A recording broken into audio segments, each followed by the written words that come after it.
'tis Christmas time throughout the land, with special treats and outings planned. Today's the day, the perfect time, to see a Christmas pantomime. But stay indoors if you decide you'd much prefer your fireside. And close your eyes, give me your hand, I'll whisk you away to a magic land. And there a fable I'll unfold, of a greedy giant's thirst for gold. He terrorizes everyone, and does his best to spoil their fun. But, dear frightened folk here in Happy Land, do not despair, for now help is at hand. There's one who will not give two hoots. Yes, an enchanted cat called Puss in Boots.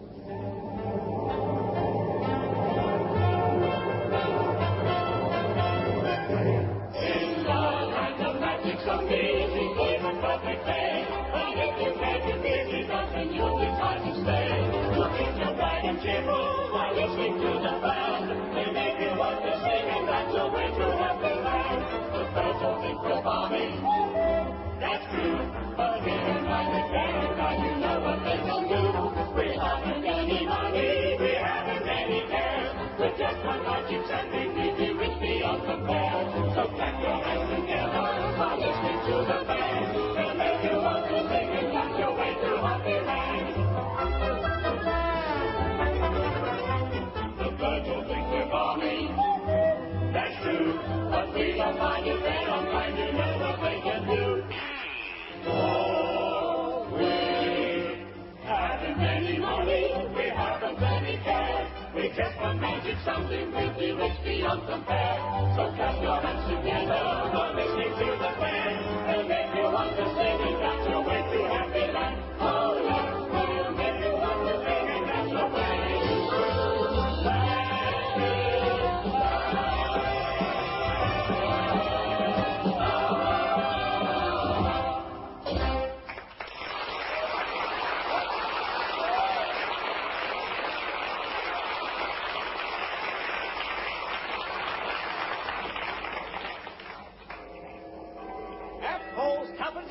Wait, heard? Fresh tomatoes, they're lovely. Fresh fish? Meow. Get your cases here. Crabs and crayfish? Meow. Halibut? Meow. Salmon?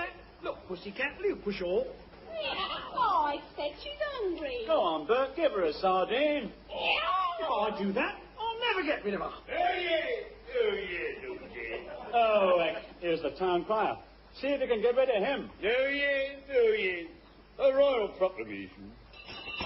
Yeah, Mr. Whippy, can I have 2 threepenny cornets? 2 cornets. All right, then. Just a one cornet. How dare you? Are you aware of my position? Yes, you're standing on my foot. Get off.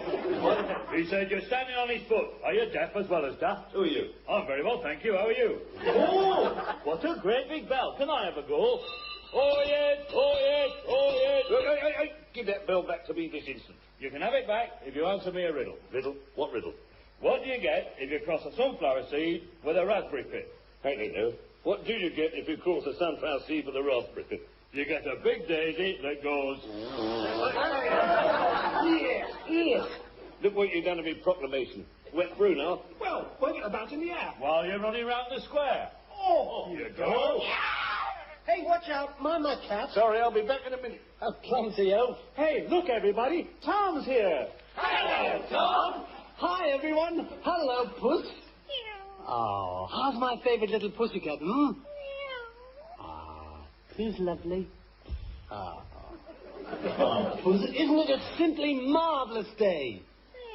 Hello, young Master Tom's got a faraway look in his eye. What is it, Tom? You haven't seen a magic sunbeam, have you? Well... Here, have you? Tell us. Wait a minute. Whoa, just a minute. No, I haven't seen a magic sunbeam. But I have seen the most beautiful girl. And for the neck of the hills in love. Oh, how did you know? I bet she's a princess as well. She is, too. I can see you marrying a princess. Well, apart from my family being destitute and me being broke and jobless, I think we're a perfect match. Oh, just think, if I found a magic sunbeam, all my troubles would be over. Simply let it shine on me, and everything I'd ever wished for would be mine. Oh, mine. They can shine on anybody, you know. That's right, they can. The magic sunbeam should be used for one thing and one thing alone, to spread love and happiness. You agree, don't you, Puss? But you don't have to wait for a magic sunbeam, you know, to enter your life. Just try looking on the bright side. See what a difference that makes. If you got a lot of petty little problems, if you got a great big something on your mind, then don't dismay. Forget today and try to look ahead. Try is what I said.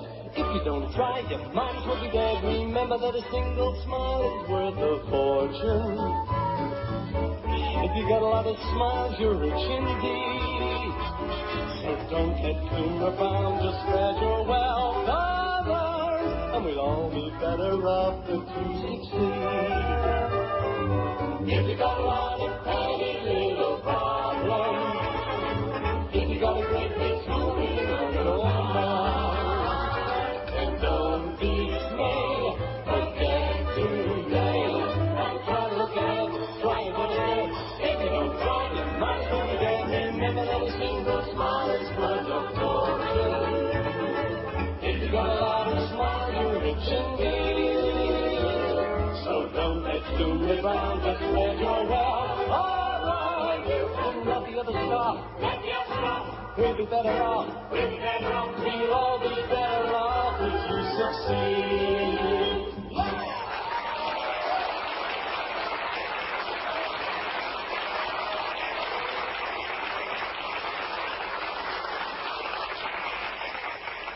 By the way, Tom, your mother was looking for you. To go shopping with her. And keep an eye on the donkey. Oh, no, he's back again. Excuse me. You won't have carpet when your mother catches you. Oh, no, I won't. Oh, yes, you will. Excuse me. Oh, no, I won't. Oh, yes, you will. Excuse me. Oh, no, I won't. Oh, yes, you will. Excuse me. What do you want? Shut up! Look, Pop, there's your donkey. It's running away. No, it isn't. There's somebody hanging onto her tail. It's Mother. Look out, here she comes.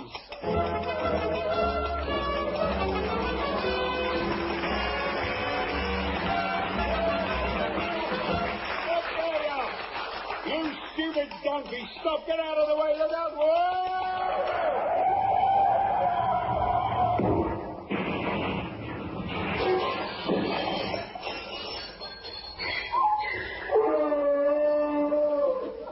You stupid, dim-witted donkey. No wonder you failed your MOT. And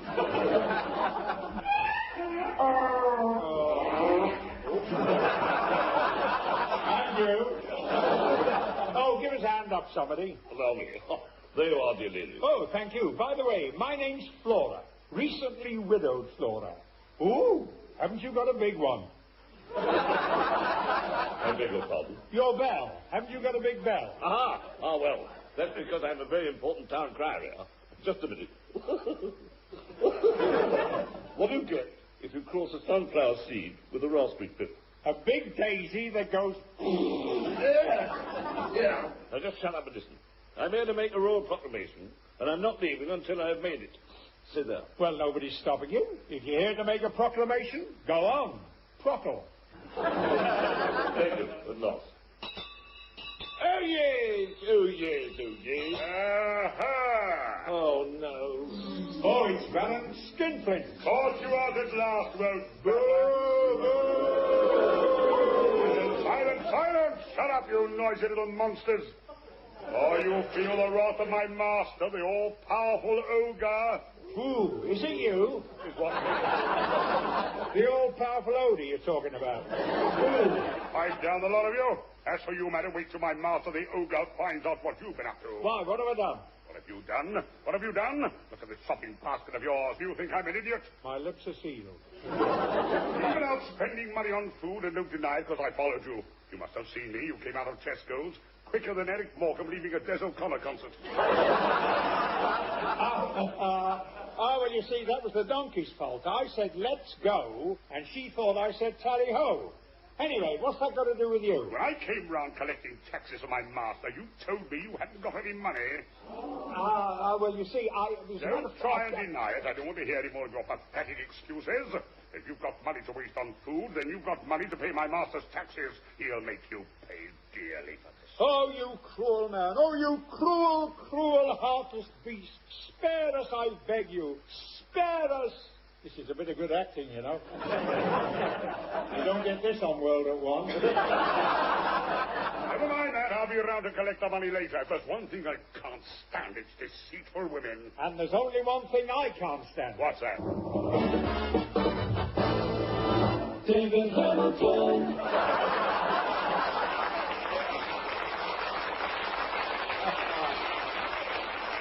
Sorry, I tell a lie. That's two things I don't. I'll teach you to make fun of me. Oh, good. He's going to give us lessons. You'll laugh on the other side of your faces if my master hears about this. I brush my corns. There he is, coming over that hill. And he's seen us. Ahoy there, master! Baron, don't! Please don't call that awful monster over here. He'll wreck the mill, and then we'd be homeless. Hard luck. Master! Quick, where's the town crier? Give us your bell. I'll jam it over his head. There. Here, what's happened? Get us off. Keep very still, everyone. We're so small to him, he might not even see us. Tom, keep that flipping cat quiet. Hey, Puss, you'll be safe with me. That's strange. I thought I heard voices. Well. I'll spy and a little windmill. Oh, no! I'll huff, and I'll puff, and I'll blow the mill down.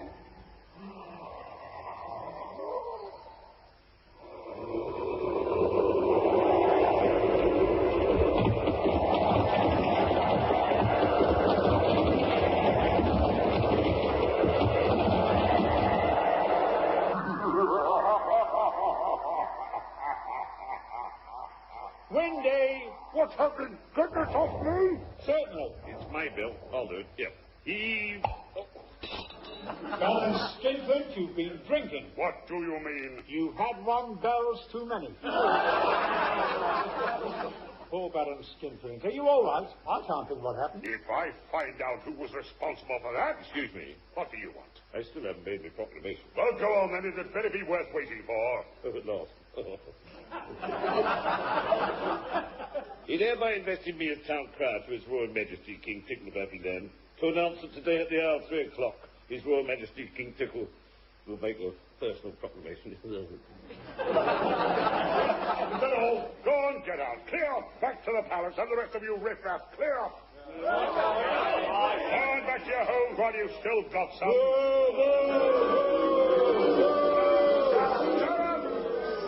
You're wasting your time. I've had it from experts. I'll be back. You'll see. I'll be back. Oh, clear it off. Go on. Get back to Wagoner's Walk. Come, take that silly grin off your face. Oh, but Mother, I'm in love. You're in lumber. Your father's left everything to your two brothers, the mill and the donkey, and that's the lot. Is there nothing at all for me, Mother? Apart from that flea-ridden cat, nothing. Nothing. Not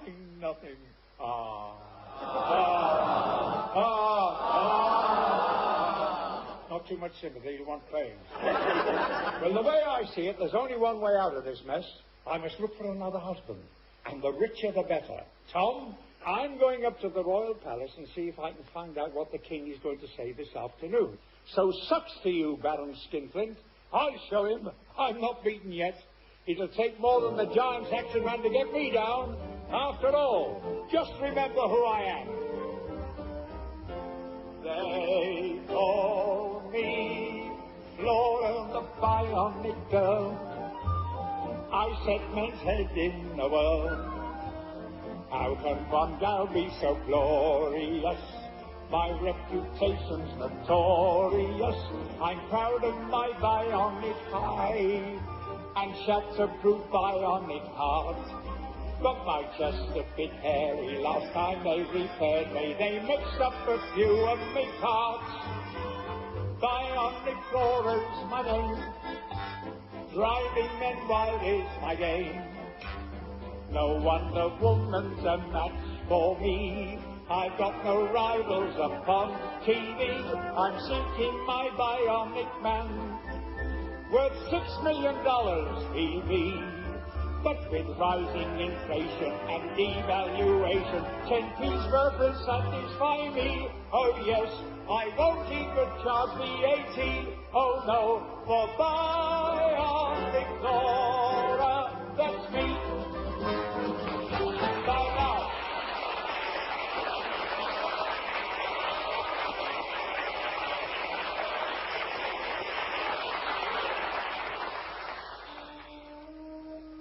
Oh, Puss, what are we going to do? A poor miller's son and an equally poor pussycat. And all we have in the world is each other.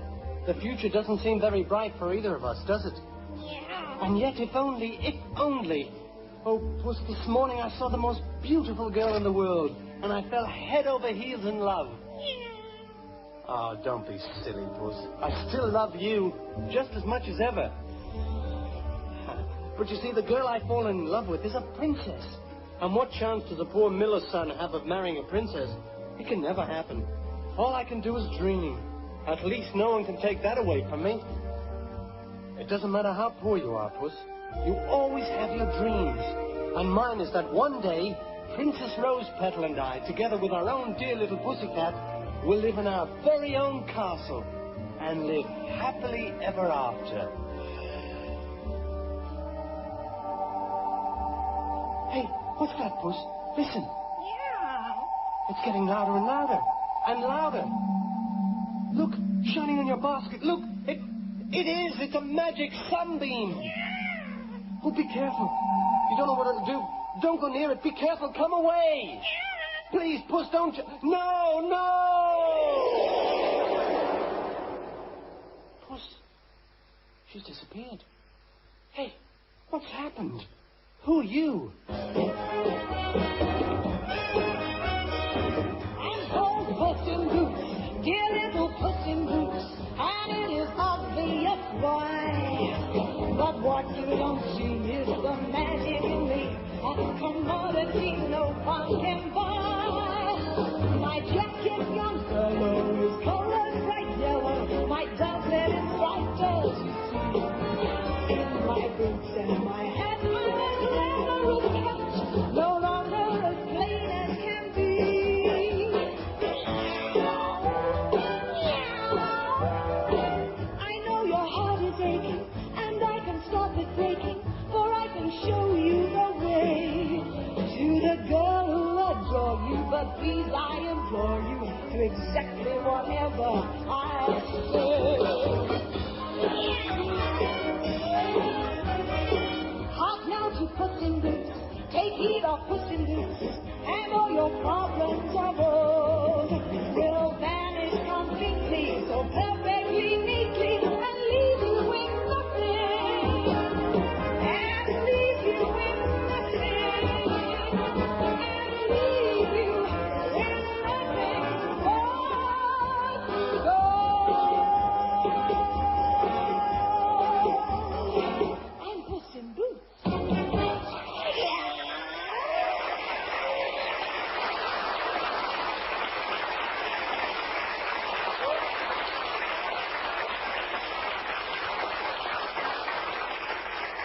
Puss in Boots? At your service, Master Tom. Are you really my ordinary little cat? I was, but now thanks to the magic sunbeam, I'm a walking, talking, well-dressed cat. And I'm going to do all I can, Master Tom, to make your dreams come true. My dreams? You mean? Yes, the Princess Rose Petal. I did understand every word you said to me just now, you know. We cats do. Oh, gosh. Cheer up, Master Tom. Magic is in the air. It's time for adventure and excitement. But I don't understand. You don't have to understand anything, Master Tom. Just leave everything to me. All you need do is remain at home until I return from my first adventure. Is that all? That's all you have to do. Above all, Master Tom, remember this advice. Do exactly whatever I say. Hop now to Puss in Boots, take heed of Puss in Boots, and all your problems of old will vanish completely, so perfectly neatly, and leave you with nothing. And leave you with nothing. Good luck. Good luck. And leave you with nothing. Oh,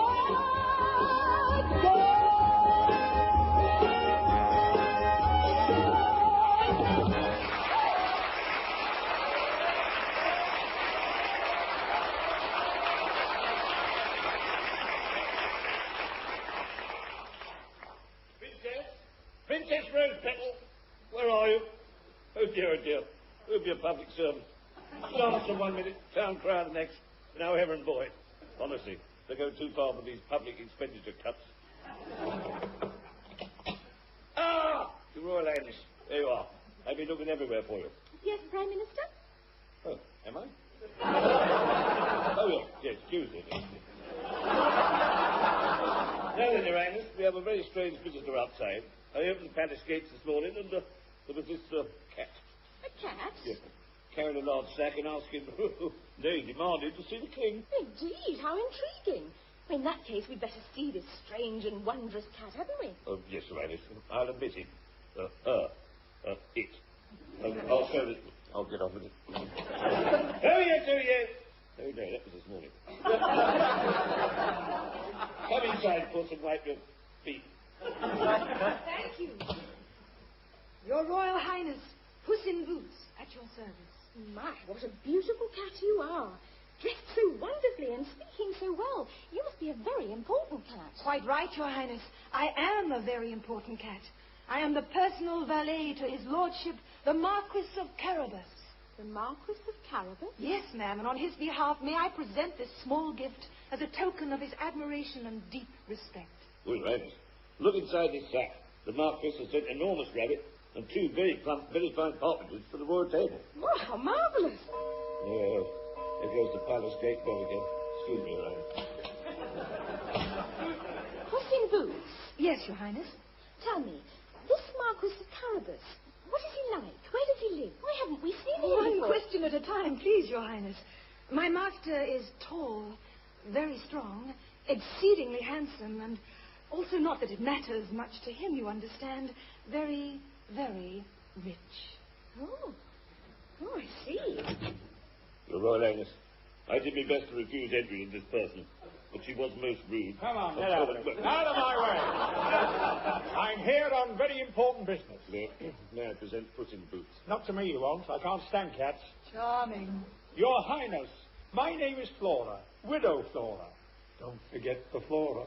Is he married? Well, yes, but... Is he married? No, not now, but... If I play my cards right now, I could be a queen. I wonder if I could have a word with your old man. I beg your pardon? Well, this rather wet town crier of yours... I'm not wet. Now you are. Not again, sir. He said that your old man was going to make an important announcement this afternoon, and what I was wondering was whether he might be thinking of mentioning his future plans. Oh, there's the palace gate bell. Bells, there goes the palace gate. I'll let myself in.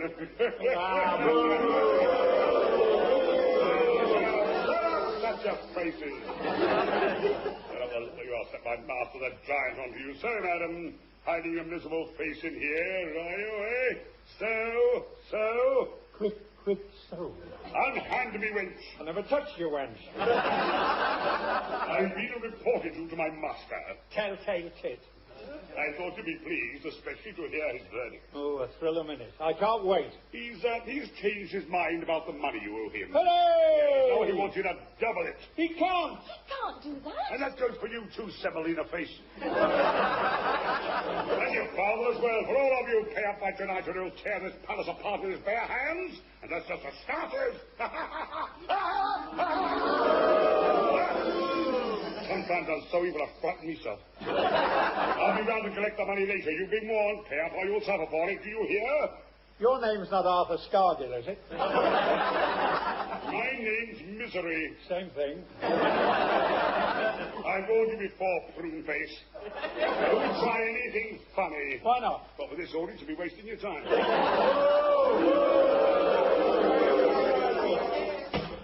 He's gone. Quick, Uranus. We can send her father. No, we shall do no such thing. I'm not going to let that dreadful man spoil our day. Goodbye, dear Puss in Boots. Tell your master he must come and see us. Come, Prime Minister, we must make all the arrangements for this afternoon's royal hunt. Yes, Uranus. Come in, Uranus. 3 bags full, Your Highness. You know you've got the brain of an idiot. That's right. Do you want it back? After you, Uranus. Thank you. Oh, I am looking forward to our ride by the river. A ride by the river? That's useful. Well, widow, you didn't get very far, did you? Oh, are you still here? Couldn't you find a cat door? I can see right through your little game, Widow Flora. You're out to trap the king into marriage, aren't you? Oh, the thought never crossed my mind. Oh, yes, it did. Oh, no, it didn't. Oh, no, it didn't. Oh, don't start that again. Anyway, what's he got to do with you? Nothing at all, as long as you don't spoil my plans. So just watch out. If you feel like getting up to any of your little tricks, remember, I'll be keeping my eyes and ears open. Now, just you listen to me, big ears. Stop poking your feline noses. How ratty. You're joking. Shall I call the Princess Rosie? How classy. You're joking. Perhaps I should enlighten our host. Oh, go and find a scratching post. I'll scratch you. I'll match you. You're joking. You're only a clumped-up tabby. I'm wealthy. You're joking. You really are much too flabby. I'm healthy. You're joking. Can't have my land, you probably know. With blockade down and want to go. You slay me. Don't slay me. You're joking. Cats are plucky and very lucky, for they always land on their feet. Call it lucky, you might be lucky. It all depends what you like to be. And with knobs on. Or cats smell a trifle nifty. Like roses. You're joking. Well, nothing can run so swiftly. Try noses. You're joking. My whiskers I can waggle away. If I had whiskers, I'd have a shave. You're past it. You're smarmy. You're jealous. You're balmy. You'd like your hands on my first coat. I'd much prefer them round your throat. You think I'm crazy? I'd pull your tail. Oh, really? I'm choking.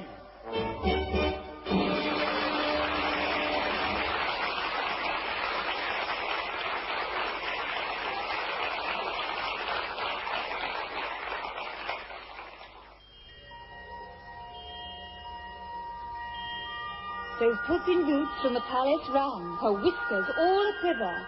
She had an even craftier plan, involving Tom and the river. Hey, Puss in Boots, wait for me. Ah, here we are. The river. Now listen, I have a plan. Do exactly as I say, and I promise you your future will be assured. Anything you tell me. There are just 2 things I want you to do. First, you must bathe here in the river. Eh? Yes, now. Come on, quickly, give me your shoes. Oh. And secondly, you must believe that you are not yourself, but the Marquis of Carabas. I've never heard of the Marquis of Carabas. Now, come on, your shirt. Very well, then I'll do as you say. I'm not Tom, the miller's son, but Lord Thomas, the Marquis of Carabas. That's it, exactly. Now, into the water with you. It's your river. Is it? Oh, all right then. Oh, it's cold. Puss, where are you? Just hiding your clothes under the bushes. There. Now then, are you ready, your lordship? I'm ready, but hurry. It's freezing in here. Trust me. Implicitly. Then here we go. Help! Help! Somebody please help! My master, the Marquis of Carabas, is drowning! Quick, the rope. Throw him the rope. Have you got it? Yes, thank you. Right, pull everybody. Yay! Oh, thank you. You're very kind.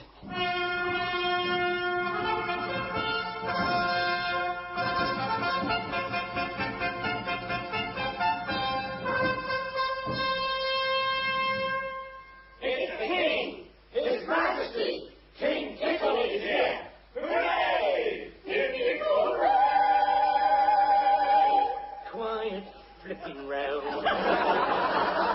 What is the reason for this noise? You must indulge in whispering. I've got a royal headache. Boys, nip off and get the disprin. Wait. One moment, just a sec. Yon lad looks not amused. Sire. You're leaving puddles on the deck. You should ask to be excused. Your Royal Majesty. Good heavens! First a lad stands there, his pants all wet and soggy. And now a new voice rends the air. By Jove, a talking moggy. Your Majesty, if you'll permit a cat to talk in rhyme, my master here was drowning and you saved him just in time. You see, dear King, my master Tom was bathing in the river. Thieves stole his clothes. Now 'tis no joke to see my master shiver. Oh, what you said, the gist I get. Devoid of jokers and larkers, but you haven't introduced me yet. Who is the lad that's starkers?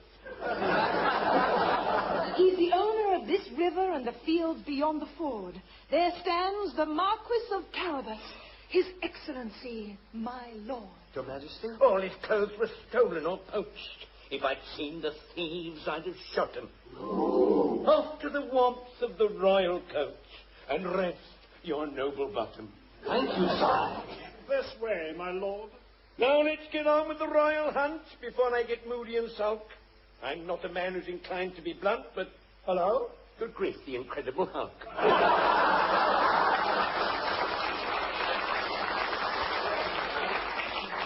What a straight man. Ah, there you are. Oh, Your Majesty. Cannot you feel a clash of our emotions as you gaze across the crowded riverbank and your eyes meet mine? It's love, I tell you. Love at first sight. Come here. Clear off. Oh, Your Majesty, come with me. No. Come, let us run away together like romantic lovers we are. Let us sail away into the sunset to some sylvan sea and seek satisfaction side by side. Sorry, let me wipe your ear though. All right. Well, what do you say? I like you very much. No. Now listen, everybody, be silent for your king. You may be poor and shoddy while the giant has his fling, but now the time is ripe, I feel, to tell you of my plan. Don't think your king a low-down heel. Of course not. You're Superman. I'm trying to make a proclamation. The proclamation! The proclamation! Tonight's the night. My invitation goes out to one and all, to all my subjects, whatever their station. Please come to a royal ball. Now, there's an original idea. Well, excuse me, Your Majesty. I must go and get ready for tonight. I need time to make myself look presentable. You need plastic surgery for me. That's all right. Come along, everyone. Let's get on with the royal hunt. I'm determined to catch something this afternoon. Won't I do? Tally-ho! Oh, he's only playing hard to get. Never mind. I'm so cheerful about tonight, I feel like singing. Hey, wait a minute. That's not a bad idea. I teach you a little song. Well, every pantomime has to have a song sheet, doesn't it? That's what we have now, the song sheet. So I want everybody, including all the listeners at home, all I want you to do is look towards the ceiling and you'll see the words coming down. Can we have the words, please? Just watch. They'll be coming down any second now. Hello? Have you got anything coming down yet? Nicholas. How dare you? Flipping cheap. I don't understand this. Hello? Who's that? Head of BBC jokes, sir. I bet you have a lot of spare time. Head of BBC jokes, woman. Oh. What's all this nonsense about ceilings? Well, the words always come down from a ceiling in a pantomime, and I was told I could have them. Of course you can have them, you stupid woman, but this is radio, do you hear? Radio! So? So you'll find the words in the Radio Times. Where else? Look them up, you stupid moron. Look them up. Such a friendly soul. I must admit, he's very clever, though. I never thought of that. Now, I want everybody to open their copy of the Radio Times. Come on. Everybody turn to the Christmas Day page. Ah, here we are, page 42. Here it is. Here's the little worm. Is that all there is? What's happened to the rest of it? Where's it all gone? Oh dear, I was looking forward to a nice sing-song and now we haven't got one. Well, I suppose we could, but it would be a very short one, wouldn't it? Why not? Let's have a go at the first line. See how well you get on with that. And if you're very good, I'll see if I can get hold of the rest of the words later. I'll sing it first. See if you can pick it up. Can I have some music, please? Here's a little worm. Did you get that? Did you? I know it's difficult. Come on, try it all together. Here's a little worm. Can't hear you at home. Again. Here's a little worm. Louder. Here's a little worm. Louder. Here's a little worm. What's all this? Oh, here's another little worm. Oh, no! Little reprobates. You can tell he's been to charm school. Get out of my way, I'm in a hurry. I got a lot of pastry to make my master's pie this evening, just in case. So I want every sack of flour from your mill. If it's the sack you want, you can have it, with pleasure. Get lost, fish face. Don't worry, I'm going. Where are you off to, anyway? Well, if you must know, I have a royal appointment for some royal nosh at the Royal Palace. So Royal be seeing you. Crow-face, if my master turns up tonight and doesn't get his gold, there ain't gonna be no palace. There ain't gonna be no palace. Where were you dragged up? There's only one of us dragged up, lady, and it ain't me. Ah, subtle stuff now. Listen, did anybody ever tell you you had a Roman nose? Yeah. Yeah, it's Roman all over your face. Woman, stay out of my life. Chance would be a fine thing. I'll have you know I was married once, and once was quite enough for me. Never again. You were married? What went wrong? Well, I'll tell you someday when there's time. Oh, we've got time now. Go on, tell us. I could do with a good laugh. Laughter, that's precisely what the trouble was all about. Oh, listen to my tale of woe. One night, alive in me bed, the same night as I was newlywed, my wife turned to me and said, I'll tell you what I'd like instead. Oh, give us a little bit of whoops-a-daisy. Give us a bit, it makes me feel so grand. I've had it upon the floor, I've had it behind the door, I've had it in Morton Beach upon the sand. Oh, give us a little bit of whoops-a-daisy.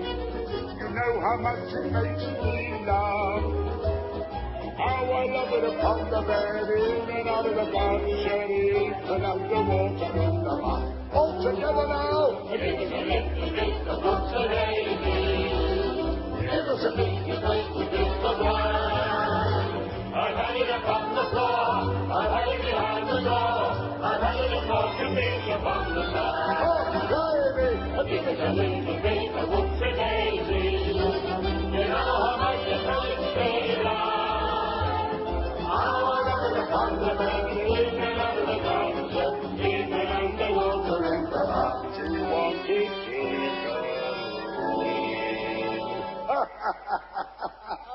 even underwater in the bar.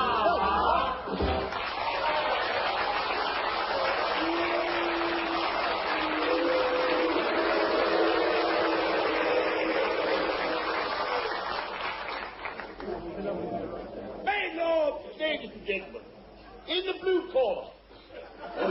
Yes, tomorrow night. Welcome to the Royal Ball. Pray silent to be upstanding for our deeply respected and well-loved Lady Monarch, His Royal Majesty King Tickle of Happyland, with his gracious and beautiful daughter, the Princess Rose Petal. I say, come here. Yes, sir. Did you get any of my favourite jam tarts? Oh, yes, Your Majesty. What flavour? Raspberry. Sir? Carry on. Yes, sir. Your Royal Majesty, my lords, ladies and gentlemen, His Lordship, the Marquis of Carabas, and his valet, Puss in Boots. Your Majesty and Highness, may I present to you His Lordship Tom, the Marquis, a subject loyal and true. Your Majesty, Oh, Princess.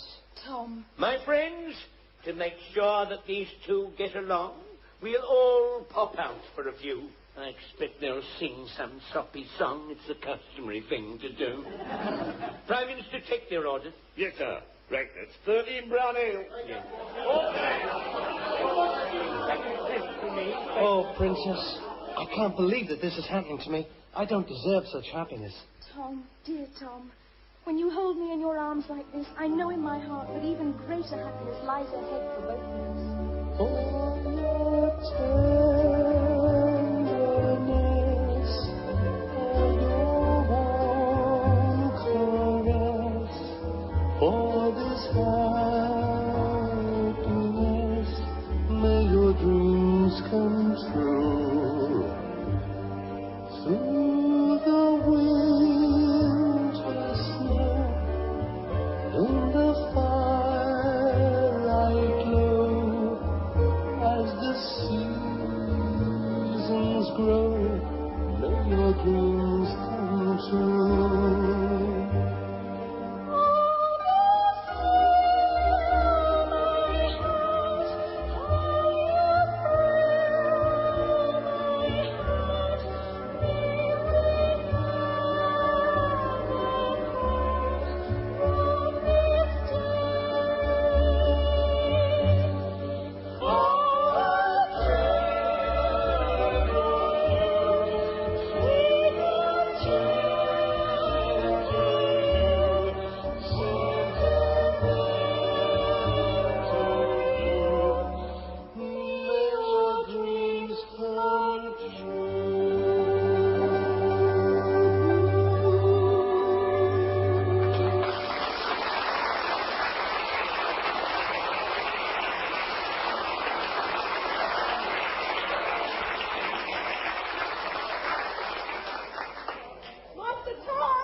Oh, Puss in Boots, I'm so happy. You were right about your promise. I can't ever thank you enough for what you've done for me. Master Tom, we must leave. What?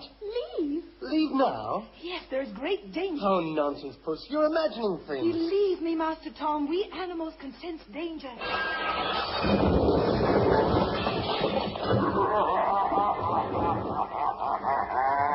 Too late, pussycat.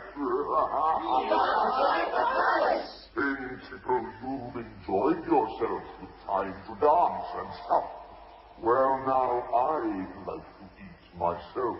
Come in, your time is up. Whoever kills the giant can have all my land and riches. But if I stay a minute longer, I'll do something in my breeches.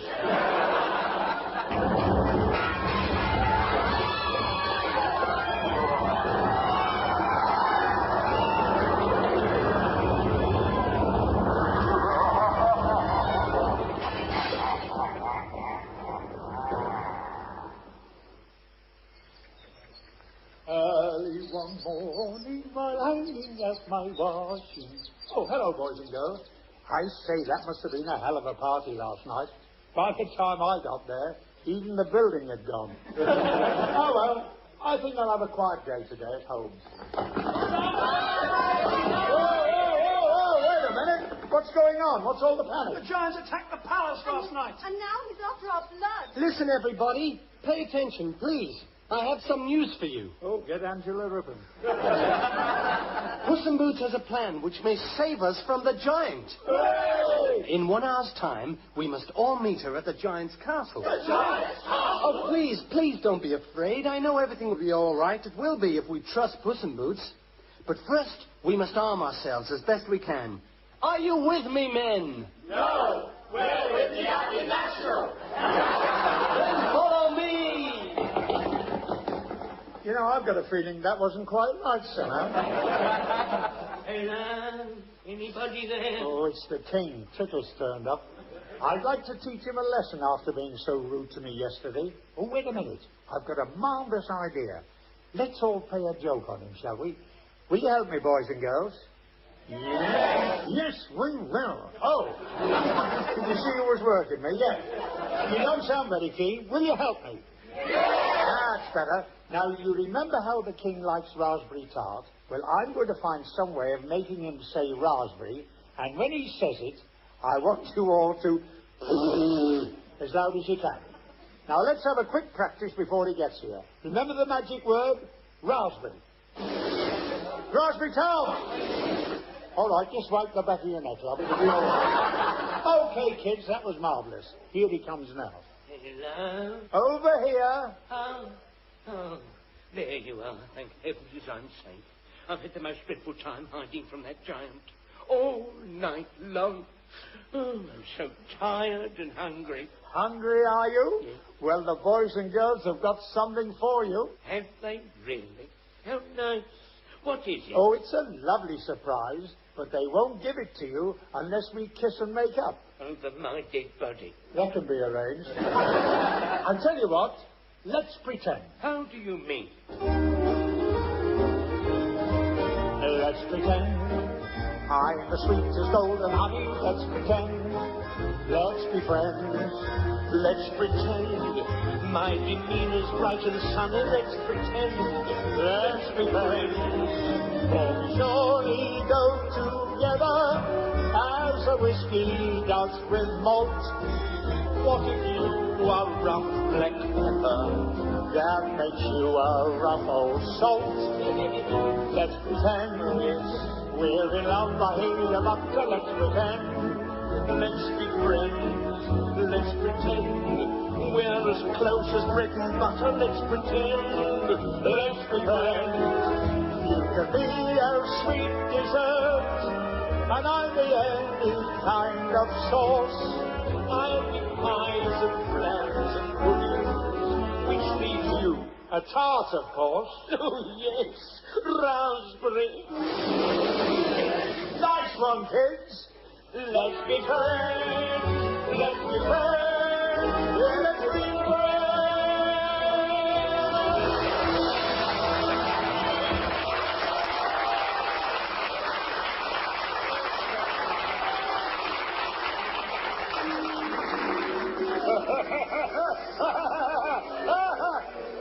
God, I'm really in my throat.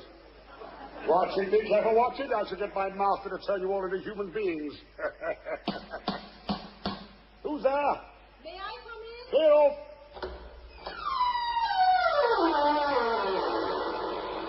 Good morning, my man. I'd like a few words with the giant. Push off before he gets back, or he'll tread on you. I'm not afraid of any old giant. I don't care how big he is. He is a magic giant. How do you mean? My master's magic is so powerful, he can transform himself into any animal he chooses. Now, what do you think of that? Not very much. Not very much. No, and what's more, if he were here now, I'd tell him so to his face. Now's your chance, pussycat. My master's here. Baron, where are you? Oh, dear, he is in a bad temper. Baron, come outside where I can see you. I can't. Your foot's blocking the doorway. Just move your toes a bit. Thank you. You've got a visitor, Master. Visitor? Master, she's casting doubts on your transformation powers. Is she indeed? Let's see if we can convince her, shall we? Stand by for a bit of magic. Hocus, hocus, easy. Wake up, fierce lion.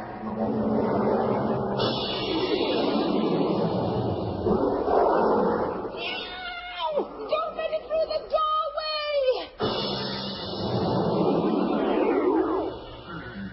It was easy. What did you think of that? Very impressive. But it would be even more wonderful if such a huge giant could turn himself into a tiny animal. How about a mouse? Or is that too difficult? Too difficult?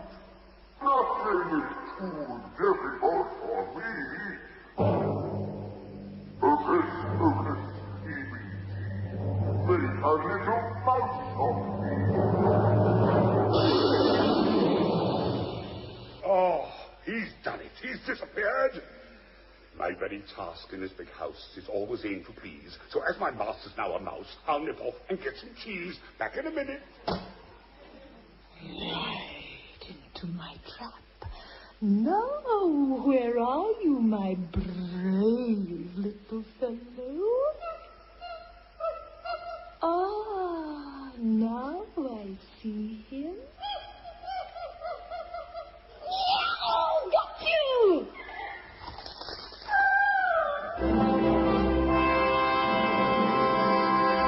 The Baron's coming back. I better hide behind the door.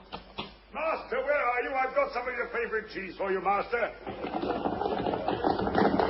This is it. This is the place. Baron Skinflint. Where's Puss in Boots? Aha, so how very nice of you to walk right into the spider's lair. You walked right into his trap.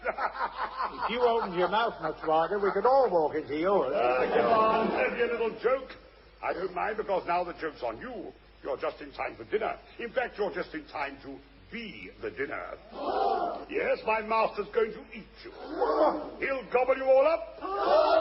This is beginning to sound like a chess clinic. Master, dinner is served. Where is he? He's here. Puss in Boots! Baron Skinflint, your master's reign of terror is over. The giant is dead. The giant is dead? There you are. One very dead mouse. Oh, you've done it. You've killed my master. Oh, she's killed him. She's gone and killed my master. The giant is dead! 3 cheers for Puss in Boots. Hip, hip! Hip, hip! Hip, hip!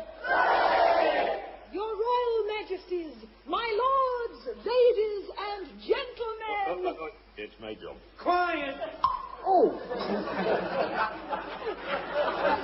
To celebrate the occasion, you are all invited here tonight to a magnificent banquet as guests of His Lordship, the Marquis of Carabas. Tom, do you mean to say that this castle belongs to you? It certainly does. Together with all of the giant's riches, Master Tom. Wow, did you hear that, Mother? Mother? Mother? Do you mean to tell me that... That's right. Your son Tom and Tom the Marquis are one and the same. Well, I never. In true pantomime tradition, I never guessed. Oh, King, you know what that means, don't you? What? I'm richer than you are now. Marry me. Oh, you never asked. Pray give me your attention, dear subjects, loyal and true. Not another proclamation. Is that all you've got to do? Thanks to Puss in Boots' magic, our nightmare life is over. To show my gratitude to Tom, he can have my daughter's hand. Oh, thank you. That didn't rhyme. Well, I can't do it every time, can Of I? course you can. Come on, give us a rhyme. But I finished. Come on, give us a royal rhyme or I'll bash you. Good heavens, it can't be. It is. It's Santa Claus. Merry Christmas, everybody. Merry Christmas, Santa. Oh, you're a bit late, aren't you? Christmas Eve is gone. Ah, now, this is a special delivery. Here you are, madam. What's in the parcel? A big board with a little worm on it. Have you been at the brandy snaps again? I wonder what it can be. Oh, it's my song sheet. It's the rest of the words. Hello? Head of BBC jokes here. Get on with the stupid song, because we're overrunning. Got it? Got it. Good. Yes? Oh, I nearly forgot. Merry Christmas. He is human after all. Beneath that gruff exterior, there beats a wallet of pure gold. Right. Now, here's a little song that I ordered, Playmates, especially for all the little boys and girls, and we'll try it together, shall we? Let's go. Here's a little worm, but oh dear me, which I just can't see. Which ends there, which ends there, which end goes on the river in the bed. I wish I was a worm, but then you'd see, Mum wouldn't know which end was right. That wasn't bad, not bad at all. Now we'll try it all together for the last time. We'll have all the orchestra, we'll have all the principals here up around the microphone, and we'll sing it for the last time. Ready? Away we go! Here's a little worm, oh dear me, which I just can't see. Which ends there, which ends there, which end goes on the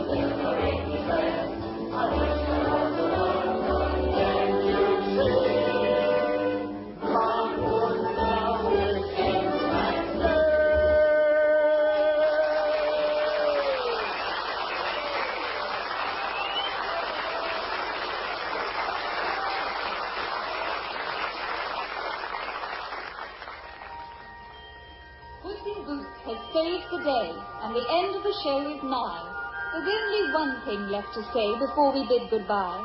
For as our fairy story ends on the happiest of terms, we'd like you all to tell your friends. At the BBC, you'll get worms.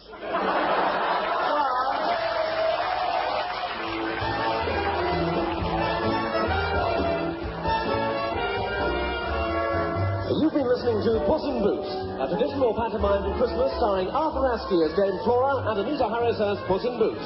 Tom was played by Billy Boyle, Princess Rose Petal, Judy Dawn Cole, King Tickle, Kenneth Connor, Baron Skinflint, Alfred Marks, the Giant, Ian Wallace, Clown Choir, Bob Todd, the head of BBC Jokes, Fred Harris, and the fairy, Liza Flanagan, with the Charles Young Singers and the orchestra under the direction of Graham Ripley. Puss in Boots was written by Chris Emmett, with music by Graham Ripley, and produced by Martin Fisher.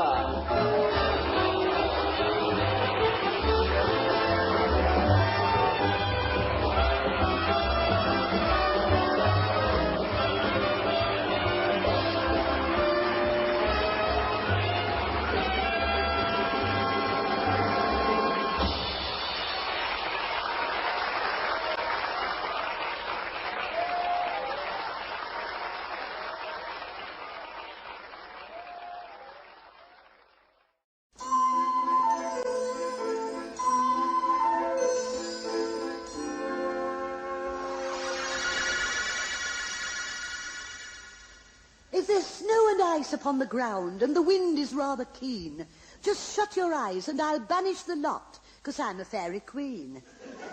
I've stepped down off the Christmas tree to give you all a treat, but I'll have to take these ballet shoes off. Ooh, the murder on your feet. See, I've only got to wave me wand, give me tinsel star a flick, and we're outside this cowshed. Ooh, the pong fair makes you sick. But never mind, the scene's now set, whether I like it or not, and it's up to me to open the show with the tiniest hint of the plot. Will Mother Goose and Jack and Jill live happily ever after? We'll soon find out, and with your help, we'll not run short of laughter. Behold, the Demon King appears. Men tremble at my name. I'll turn your laughter into tears. That'll stop your little game. You nasty, wicked, spiteful beast. I can't believe my ears. I'm disgustingly evil, to say the least, and worth 3 rousing jeers. Come on, hip hip, boo. Hip hip, boo. Hip hip, boo. That's enough. My pestilential friends, you may hiss and spit and boo. With me, that's the way to make amends. It's what I like you to do. Very well, if you wish to fight, my magic's as powerful as yours. I'll give Mother Goose my protection tonight. That's a fat lot of good, because whatever treat you have in store for Mother Goose or her brat, I'll beat you on. You lose this war. You'll lose it just like that. What? Like that? Like that. Ha, ha, ha.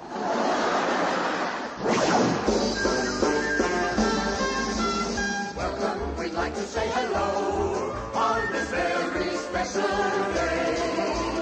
And if you're feeling low, try to unwind, for you will find that Panto's no place for sorrow. Sit back, forget tomorrow. Come on, be happy, why not let yourself go?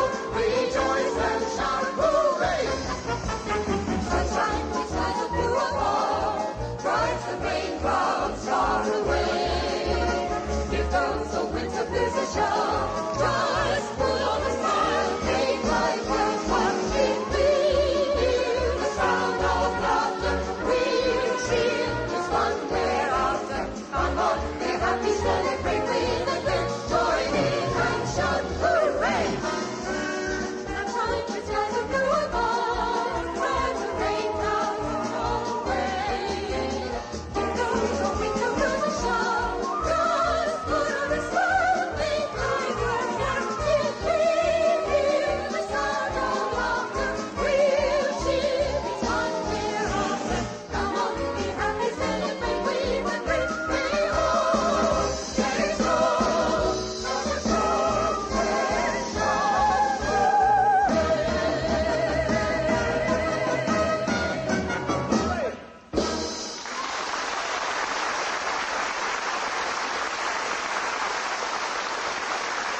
at the state of this farmyard. They must be mad offering to clean it. Agreed, but we can't stand by and see Mother Goose struggling all by herself, now can we? No, you're quite right, we can't. But why isn't Jack here to help? Need you ask? Now he's got that old push bike. Where is he then? Where do you think? Out on the flipping thing. We'll be lucky to see him again before sunset. Wrong! Here he comes now, pedalling down the lane. Hey, look, there's a girl with him, sitting on the crossbar. I wonder who she is. We'll soon find out. Here they come. Mind your backs. Hey, look out! Jack, put your brakes on! Oh, look at my socks. Oh, sorry. Jack, we're falling over. Oh, it's all right, Jill. I've got you. Here, let me help you down. Hello, everybody. Hello, Jack. My socks are wet through. I told Jack we were going too fast. Who are you? My name's Jill. And she's with me. You've ruined my socks. I'll ruin your face if you don't pipe down. Jill, these are all my friends. These you call friends, oy vey. Oh, dear. I knew it was a mistake doing it at Golders Green. Yes, Jill. Rough and ready they may be, but these lads and lassies are the salt of the earth. Every one a fellow farmer. Arr. Every one a hard worker. Arr. And every one a stand-in for Walter Gabriel. Till they found out what they had to stand in. Arr. Here, leave my bell alone. You're a menace on that thing. Do you know that? Are you still on about your flippin' socks, Dan? Why don't you walk around like everyone else? Because it's good exercise, that's why. I enjoy peddling in the farmyard. Pardon? I said I like peddling in the farmyard. Oh, peddling. I hope that hasn't set the tone for the rest of the show. Hey, what are you doing here anyway? Helping your mother. Where have you been? Oh, I've been down by the river. You're not supposed to go down there. That's Squire Basham's private property, that is. Oh, I know that, but I made sure the miserable old miser couldn't see me. You see, I was riding along the riverbank when I heard a scream. That was me. I was trying to cross over the river on some big stepping stones when I slipped. And I was just in time to catch her. And he pulled me safely ashore. Hooray! I don't know how I can ever repay you. Oh, there is one way. But, well... he's gone all shy. I'm not shy at all. Oh, I'd do anything for you, Jill. Would you? Oh, anything at all. From the moment I first saw you, I thought... Look at that idiot. Look at that idiot. Will you shut up? Oh, he's gone all soppy. Look. Oh, no, I haven't. Oh, yes, you have. Oh, no, I haven't. Oh, yes, you have. Oh, no, I haven't. Oh, yes, you have. Oh, no, I haven't. Oh, yes, you have. Jill, don't look so serious. It'll be all right, you'll see. Oh, that's all right for you, Jack, but you don't know my father. Agreed, but what I do know at this highly appropriate moment is a little piece of advice that is well worth passing on. What's that? A little piece that goes something like this. If you want to make the right impression, if you want to live in style, then you got to find the right expression, put on a smile. If you want to make believe you're fearless when you'd rather run a mile, you can do it if you don't look cheerless, put on a smile. Turn that smile on in the morning, get into a habit every day. You will find that without warning, others do it, nothing to it. You can do it, try it. If I want to make the right impression, if I want to live in style, then I gotta find the right expression, put on a smile. If I want to make believe I'm fearless when I'd rather run a mile, all I have to do is don't look cheerless, put on a smile. Turn that smile on in the morning, get into the habit every day. I will find that without warning, others do it, nothing to it, I can do it easy.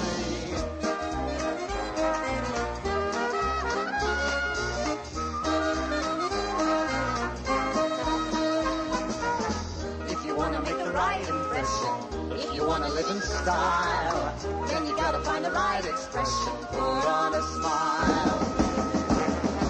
You will find that being cheerful only makes it feel you're gonna fail.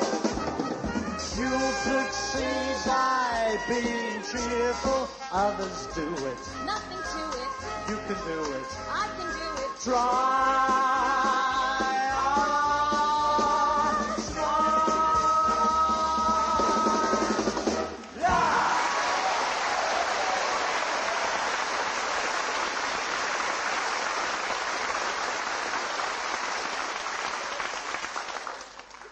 Well, Jill, what do you say? I'm grinning like a Cheshire cat already. Oh, my life, she's at it again. Come on, everyone. I'll race you around the farmyard. Dan, come back here. That's my bike. If I catch you, I'll murder you. Hey, Jack, everybody wait for me. Whoa there! Whoa, Daisy! Daisy, where have you behind? Keep still. I'm standing right behind you, and I...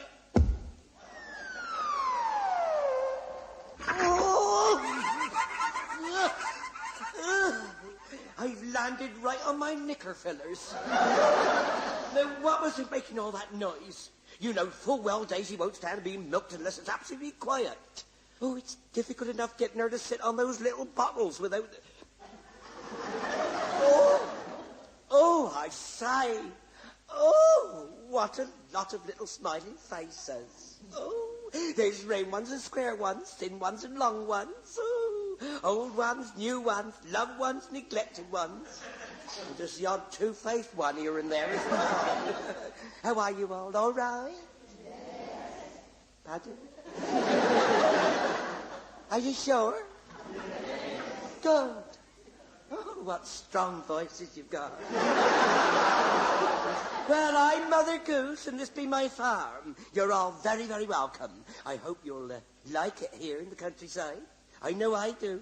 It's so quiet here, especially since my dear late husband died. He had a bad accident with a combine harvester, you know. He fell underneath it, and before he knew where he was, it was all over. He could just lay there. Trust and reaped. But it's lovely, you know, when a lot of new friends turn up like this. Not that I can offer you much, I'm afraid. We're very poor here. Very poor. All together again. Don't wear yourselves out. There's a long way to go yet. All I have left in the world, apart from my dear son Jack, of course, are those two geese over there. Just a sec. I'll call them over. Maggie? Dennis?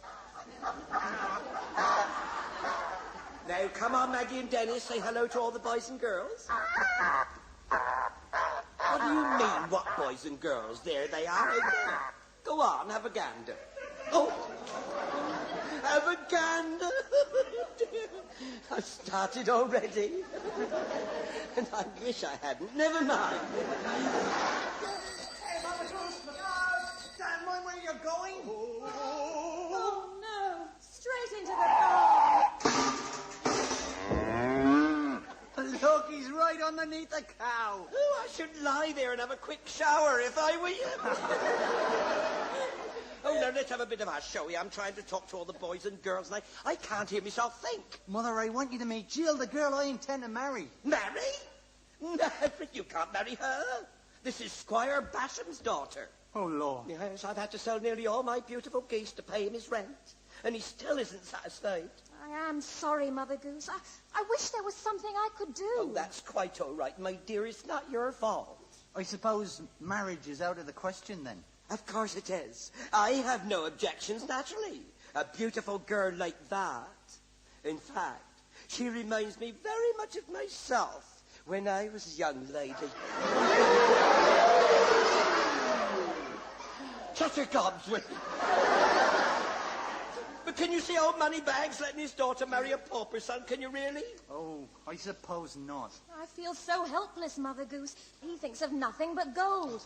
Gold, gold, gold. He worships it. He can't get enough of it. I'm the same with manure. But life's more basic on a farm. Never mind, dear. Someday he'll come to his senses, you'll see.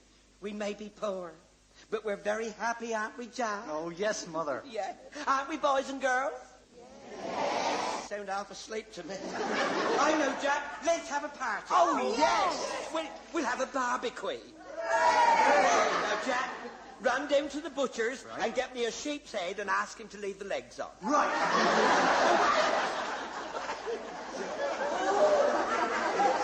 I've got a better idea than that. Let's start the party with the sing-song. Oh, yes. If all the boys will join in with me, I'll sing you a song all about life in the country. How about it, lads? I couldn't have put it better myself.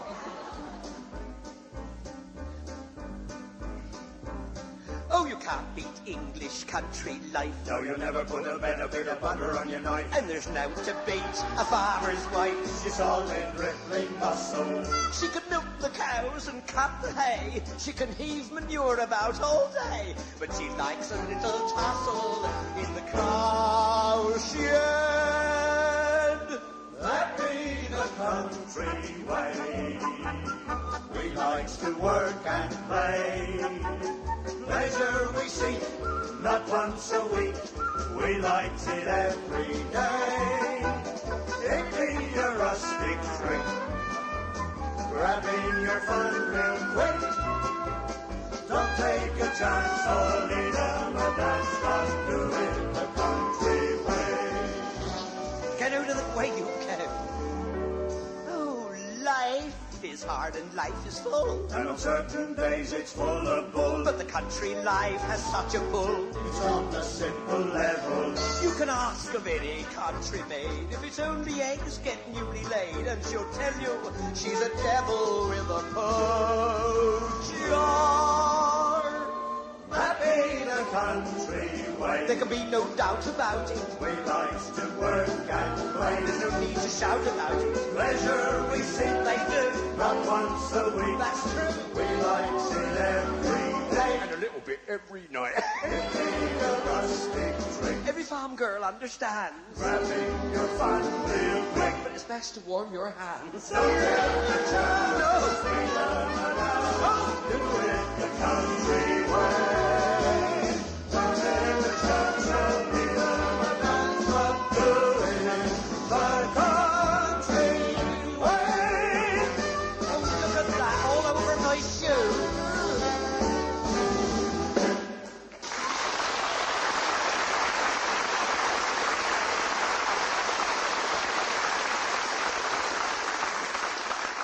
Oi, you lot! My father! Quick, everyone hide! Mother Goose. No, you're not. I am. Why have you got an ear trumpet? Pardon? Why have you... Oh, dear. I thought I wouldn't be seeing you again for ages. Pardon? I said... Oh, never mind. Here, I bet you thought you wouldn't be seeing me again, eh? That's just what I said. What's wrong with your head? Nothing's wrong. Nothing's wrong with me. I haven't come here for tea. Is your ear trumpet all blocked up? Give it to me. I'll clear it out for you.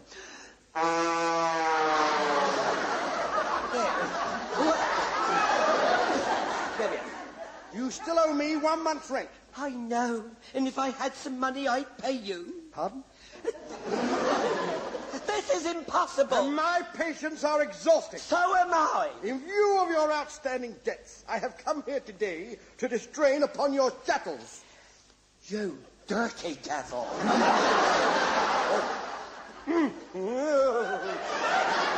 You don't understand, you ugly old boiler. Unless you pay me my rent here and now, I shall have to confiscate all your possessions. Then I can sell them and get myself some more gold. Gold! Yee! Lovely, lovely gold. Squire, please. But can you pay? No, I can't. Pardon? Oh, Squire! You're a heartless beast. Start with your geese.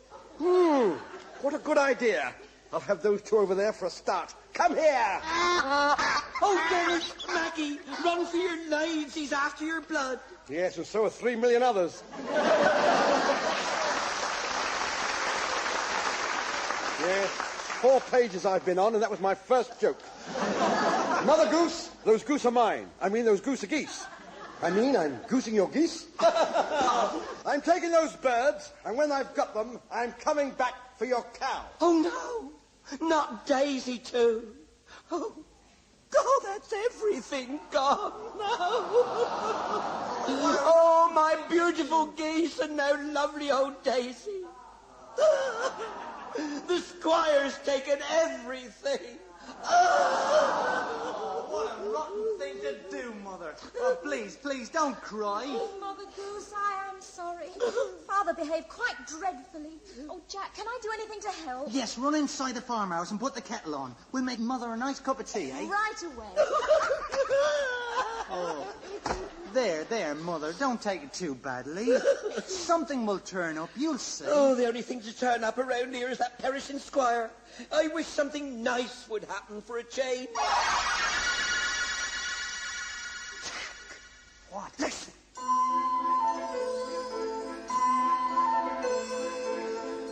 What was that? What's what? I thought I heard an orchestra going.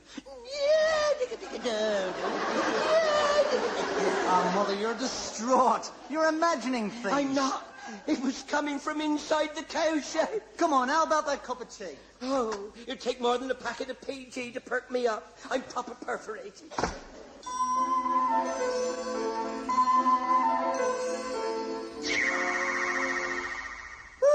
Oh, I materialised to speak me verse, and look what's happened now. I reckon me aim must be getting worse. I've landed on top of the cow. I'm getting off, you silly moo. Well, whatever it means, the same to you. Dear Mother Goose, enjoy your tea. Go on, have a second cup. Your wish for something nice is granted. A fairy's just turned up. Squire Basham's made you so upset, and that simply isn't cricket. When he comes back to ask for more rent, you can tell him where to stick it. Because I thought up a little plan to help you out of this mess. I've got a special friend in mind who'll banish your distress. Now, Mother Goose is bound to want to say goodbye to Daisy. When she comes in here, she'll have such a surprise, she'll think she's going crazy. To see not sheep or goats or cats or even cocker spaniels. The bird I'm going to whistle up would defeat even Paul Daniels. Stand by. I skip to the left. I twirl to the right. And now I pirouette. A quick entrechat through the cowshed door. Oh, I've got my ballet skirt wet. And now my spell's complete. Behold! This gigantic snow-white magic goose is the means to untold riches. If I have to come back here again, I'll tuck my skirt in my breeches. Farewell!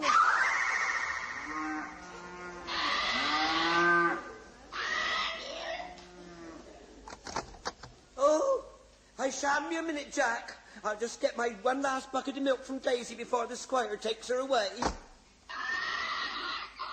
What? That's funny. Do you know, boys and girls, I could have sworn I heard a goose just then, did you? Yes. Oh, no, you didn't. Yes. Oh, no, you didn't. Yes. Oh, no, you didn't. Oh, you are a common lot. Shouting like that. Well, I think you're pulling my leg. Look, I've got to pop off now into the cowshed for a minute. I shan't be long, Daisy. Oh, my goodness.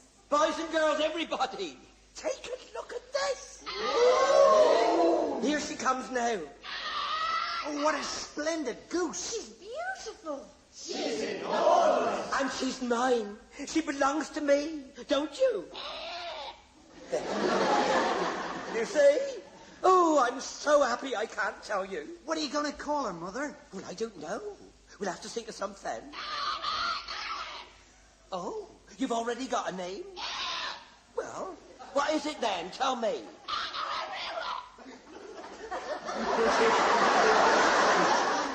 Chinchilla? Oh, I do beg your pardon. Priscilla. Oh, look, she sat down. Oh, she's made herself at home already.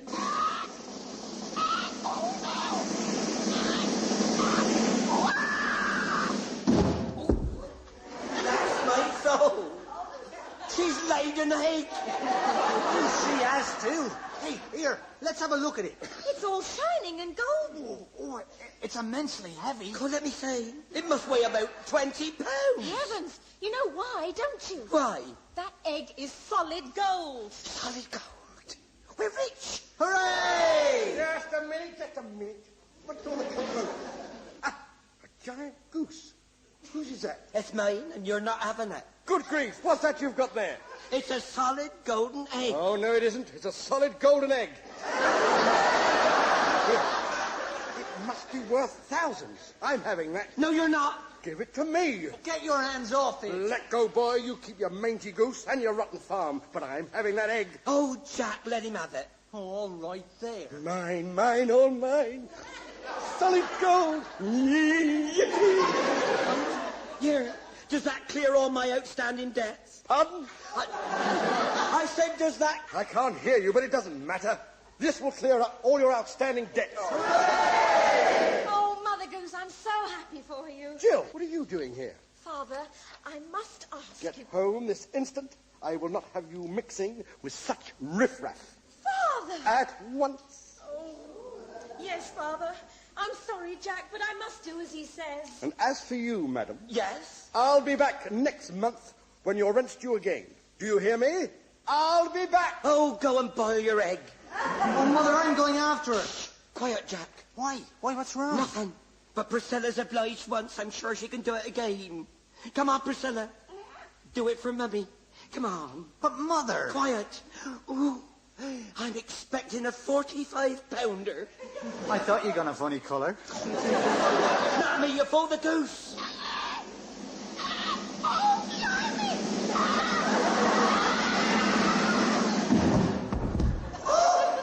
She's done it. Hooray! Oh, darling Priscilla, how can I ever thank you? We're rich, we're rich, we're rich! Oh, she's so proud of that egg, and so am I. Look at it, Jack. Just think of all that money. Worse still, think of all that responsibility. Who'd wear it? Who'd share it? I'll try to grin and bear it. We're in the money now. Who's dreary? Who's weary? Not me, I'm bright and cheery. We're in the money now. I found mine in dear Priscilla, ain't she your friend? I'm beaming, not dreaming, I feel like simply screaming. We're in the money now. No more poverty, it's over now. She's rich as gold, she's rich now.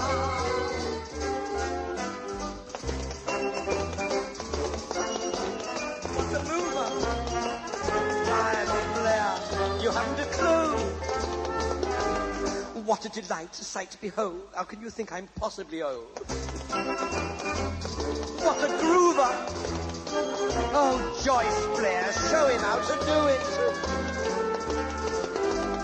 1 foot's hot, 1 foot's cold, even my taps are solid gold. Way hey!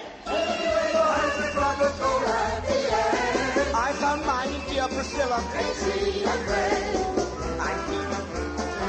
I feel like simply screaming, we're in the money now. No more poverty, it's over now.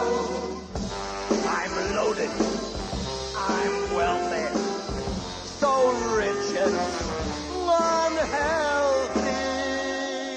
We are in the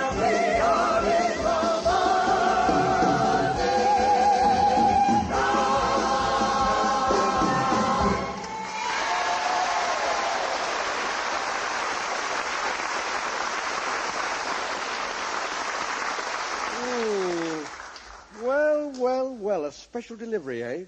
This letter must be very important. Let's see what it says. Oh, dear. I can only read big letters. This is all joined up writing. Anyway, what does it say?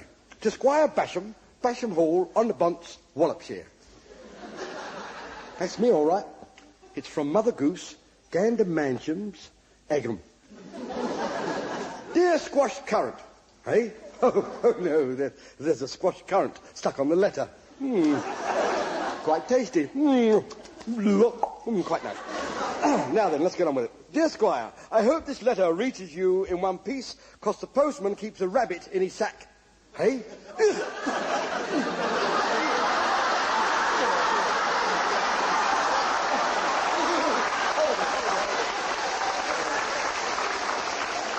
Yeah. Now then, as you know, it is now 6 months since I became very rich, thanks to my solid gold eggs, which enabled me to buy my farm and tell you what to do with your rent book, and thus bring the plot up to date. You will no doubt be pleased to learn that earlier today I bought your house as well.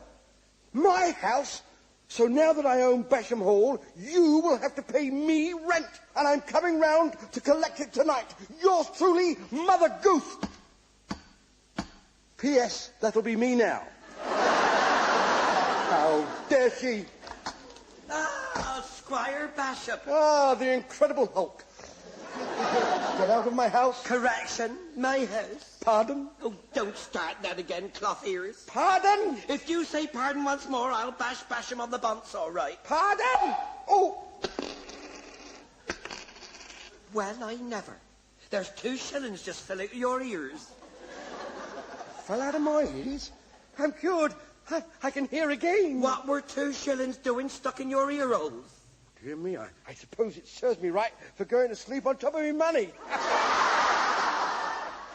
Anyway, you were saying? Where's my rent? Well, how much do you want? I don't want to be greedy. Shall we say about £500? Well, I'd rather we didn't. The rent, come on. Or out you go. But... Now. Oh, very well. I'll see what I can do. There. That'll teach him who's boss. Ooh, the power money can give you. Oh, I love it. I love it, I love it! Oh, Mother, that was awful. What do you mean awful? You don't get acting like that on 3, 2, 1, you know.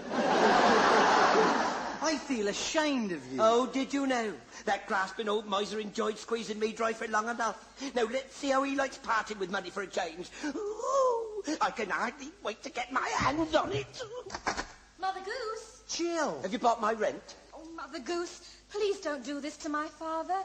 Well, you're such a dear, sweet, kind old lady. Old? Old?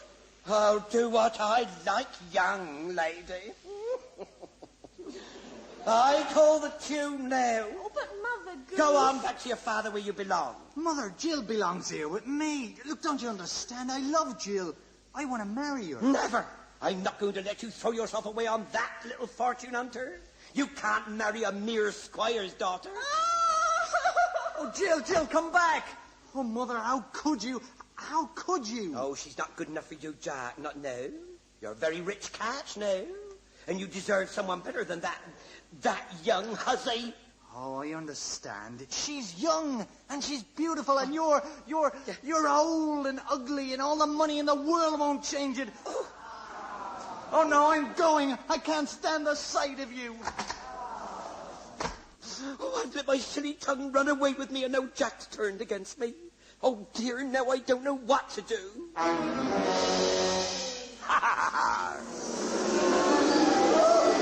Heavens! It's the Jolly Green Giant. Ho, ho. Well, you can push off. We've got quite enough corn here already. What is it you want anyway? It isn't what I want. It's what you want that matters, and I'm in a position to help you. Listen to me, you great green fly. I've got everything I want, thank you very much. Oh, no, you haven't. Oh, yes, I have. Oh, no, you haven't. Oh, yes, oh, don't start that again. Name one thing I haven't got. Youth and beauty. That's 2 things, it's not fair. I meant things that are within my reach. If youth and beauty are what you want, then I'm in a position to offer them to you. Oh, yes. You and the Avon lady. Stop! Mother Goose, beware. He may give you what your heart desires most, but such a gift will not be bestowed for nothing. Is that right, Greensleeves? 'Tis true. You'll have to pay a price. I can afford it, and my reward will be youth and beauty. Yes, I promise you. No, Mother Goose, your reward will be misery and suffering. I never watch Crossroad. I can make you look as if you've been painted by Michelangelo. Oh, you can? No message? Yes. Don't listen to him, Mother Goose. The most beautiful woman in the world? Draw back before it's too late. Totally irresistible. Name your price. What have I got to lose? The goose. Priscilla? My magic goose? That's right. I just want her to lay her golden eggs for me, that's all. Don't listen to him, it's a trick. I'll push off Swan Lake. Don't you see? She'd only be getting a nice new home. Listen to me, slime face. Do you promise me and all the boys and girls out there that Priscilla will come to no harm? I promise. All right, I agree. Very wise. Oh, Mother Goose, the best of luck. That foul mouth gets as common as muck. Farewell. Pay no attention to her.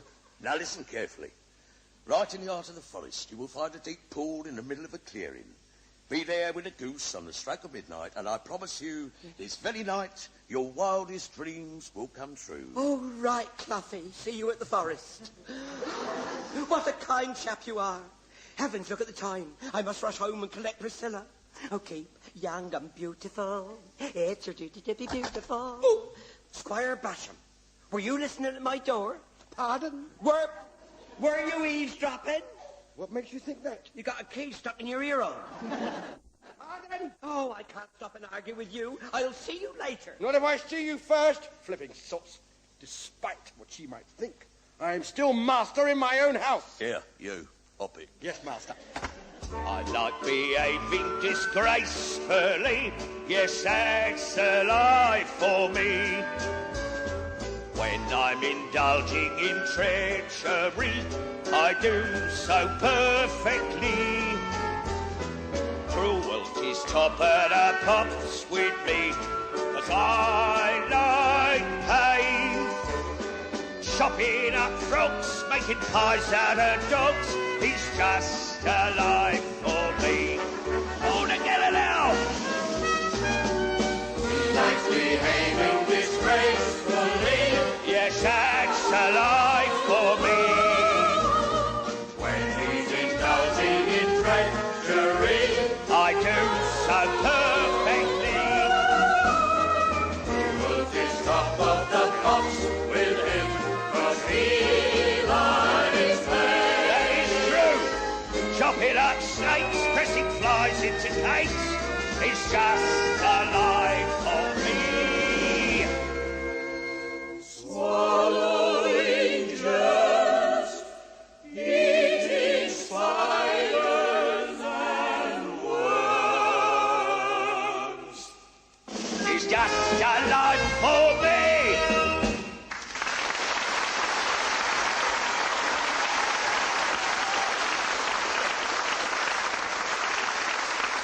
Oh dear. I can think of better things to do than prowl around a damp, freezing forest at midnight. It's so cold, my teeth won't stop chattering, and they're in my flipping pocket. Still, I'm determined to find out what that rich old Billy's up to. What was it he said to her? A deep pool in the middle of a clearing.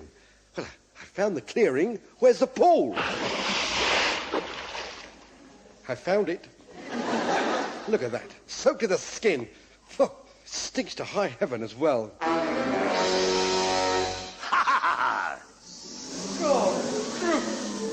Listen, do you have to do that? Can't you make a normal entrance like anyone else? I'm not normal. Well, in that case, give us a kiss. Yeah. Oh, not again. I may like money, but I didn't come here to do the pools, you know. Why are you here? Come on, the truth, let's have it. Put me down. I wanted to see what you and Mother Goose were up to. What's that got to do with you? Nothing, but you're joking me. If you know what's good for you, you will go home, mate. Wait, you wouldn't hit a man wearing glasses, would you? You're not wearing any. Well, I could go home and fetch them. And while I'm there, I might as well change into something dry. Please yourself. I've got some changing to do myself.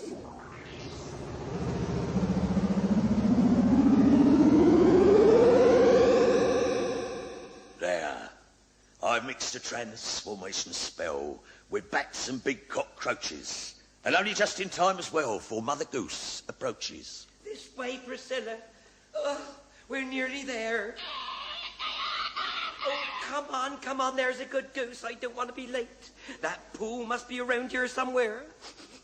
Something smells a bit off. Ah, Mother Goose. No, it wasn't me. Welcome to paradise. What a damp, miserable, smelly hole. This is where it all happens, you know. Well, I've always wondered what it looked like. What? Peter Murray's open house.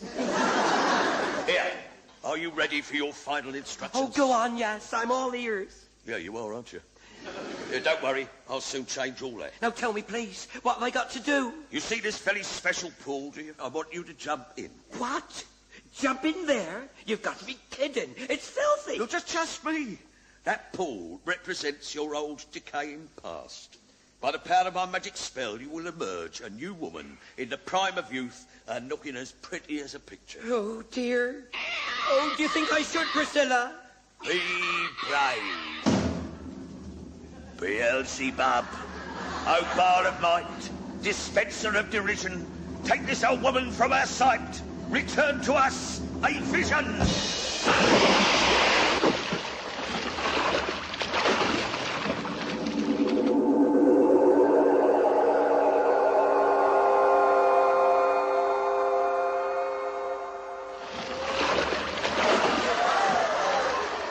Well, what do you think? Heaven on earth, I just don't believe it. What a shock! A surprise!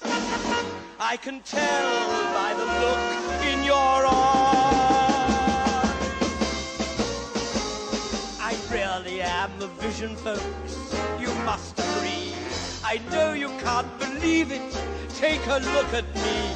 If you think my appearance sublime, then come up and see me sometime. I show you a trick with a tassel to make your eyeballs shine. Oh, wow, what a wonderful transformation. Oh, wow, what a wonderful transformation. Now, have you in your lifetime seen a pair like these? They'll really knock you sideways.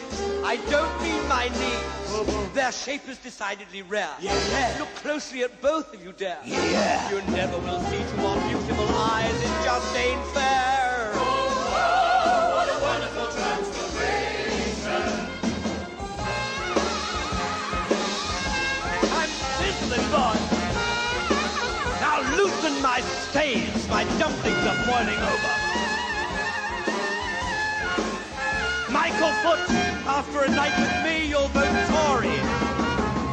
Well, how do you fancy me then for your new MP?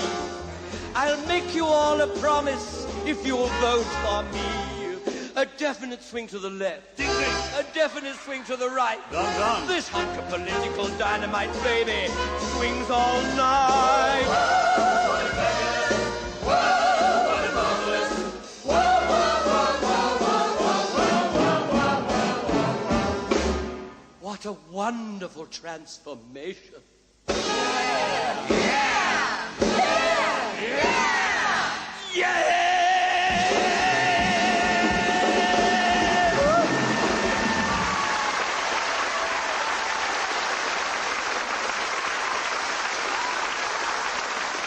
Well, how do you feel?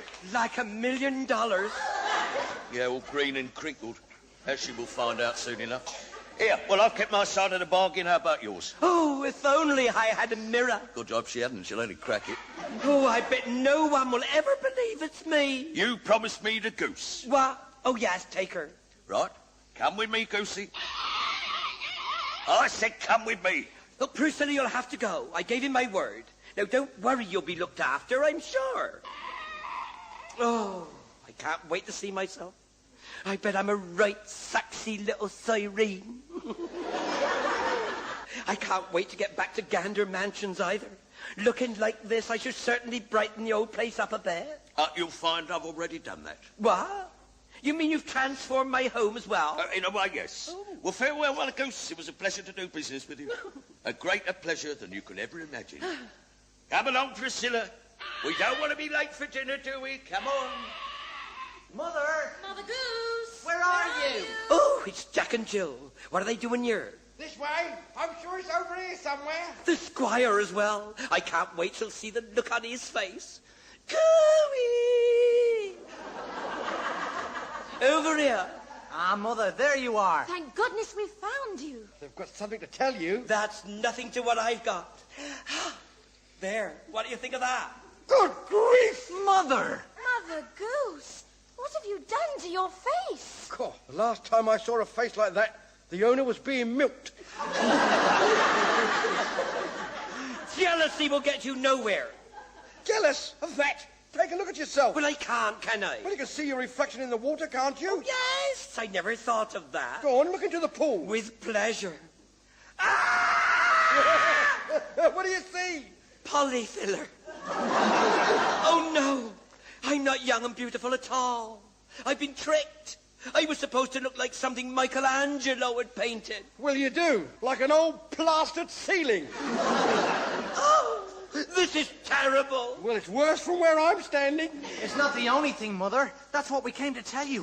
While you were here in the forest, all Priscilla's golden eggs have been stolen. No. And Gander Mansions has been burnt to the ground. What? Oh, it can't be true. It is. Our beautiful new house has been transformed into a smouldering ruin. Transformed? So, that's what he meant. That double-crossing death's head. Who are you talking about? How could he be so cruel? Oh, what shall I do? Oh, cheer up, Mother. Oh, things aren't completely hopeless. At least Priscilla can come to our rescue again, just like she did the first time. I'm afraid not, you see. I've given her away. Given her away? In exchange for this. God, blimey, now I know you're potty.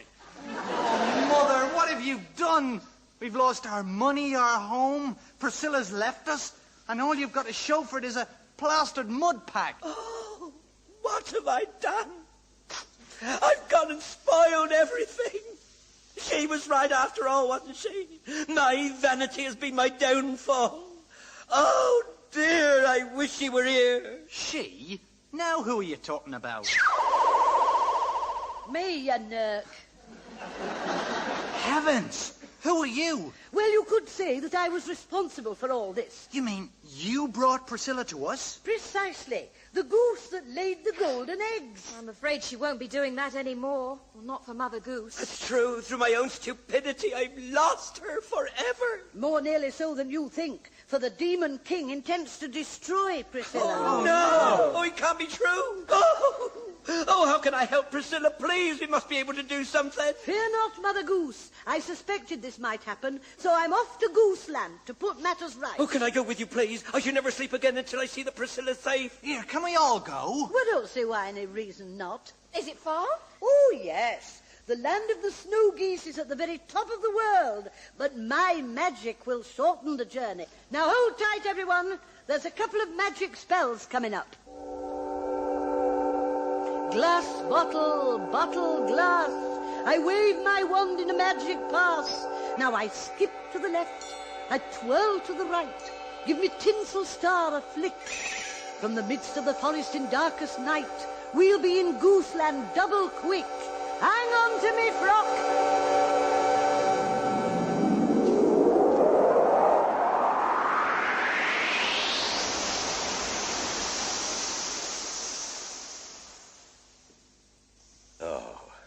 That's it, Priscilla. You got one foot in. Now the other one. Good, now sit yourself down right in the middle of the tin. That's it. I'll just tuck you in with this aluminium foil.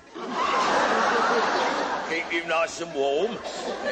Here, now, look, I'll just pile these potatoes and peas round you. It'll keep the foil in place, you see. Good. Now, nice and comfy. There's a good goose. Hungry, are you? Yes, so am I. Don't worry, dinner won't be long now. In fact, it'll be ready to go in the oven just as soon as I've cut your throat. Oh, still, you brute! You're about to squawk your last.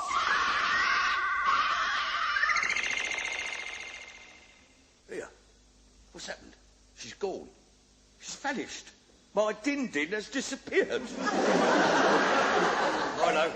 That meddlesome old hag, Fairy Liquid, is responsible for this. Well, she's not going to get away with it. I'll find her wherever she is.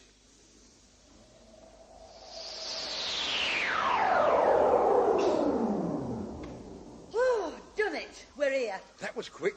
Well, what do you want, a cook's door? Oh, heavens above. It's freezing here. Oh, I'm shivering already. So am I. I hope we won't be here for too long. Oh, I know what you mean. This land of snow does not suit me, and I know what it's due to. I've icicles upon each knee, and I'll have a draft up my tutu. Don't worry, love, it'll only be a few minutes. My magic should be taking effect round about now.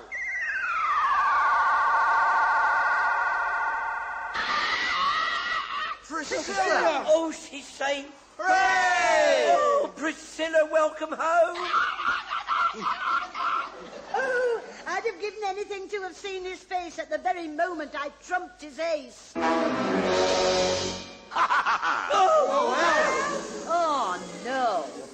What do you want now? We thought we'd seen the last of you. Yeah, I bet you thought you'd see the last Will you stop saying my lines? What a nice surprise for you, eh? Well, that's me all over full of nasty surprises. You twisted me, you rogue. You said Priscilla would come to no harm. You gave me your word. Didn't he, kids? Yes! So what? I was lying, wasn't I? Oh, boo!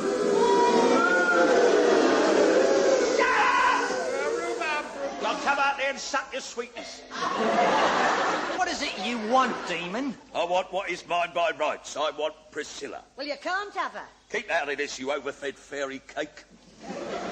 I'm taking that goose now. We'll see about that. Here, my claws won't get nearer. What have you done? Priscilla is now surrounded by a special protective spell. And if you think she can further be hounded, you're mistaken. So, as well. That is a dirty trick. Well, you played dirty. Two can play at that game, you know. But you can't do that. You represent all that is good and pure in the world. Well, tough titties.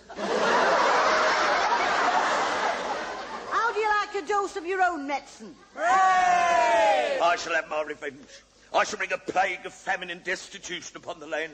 You'll all be condemned to a life of poverty and hardship. Too late. The government's already done it.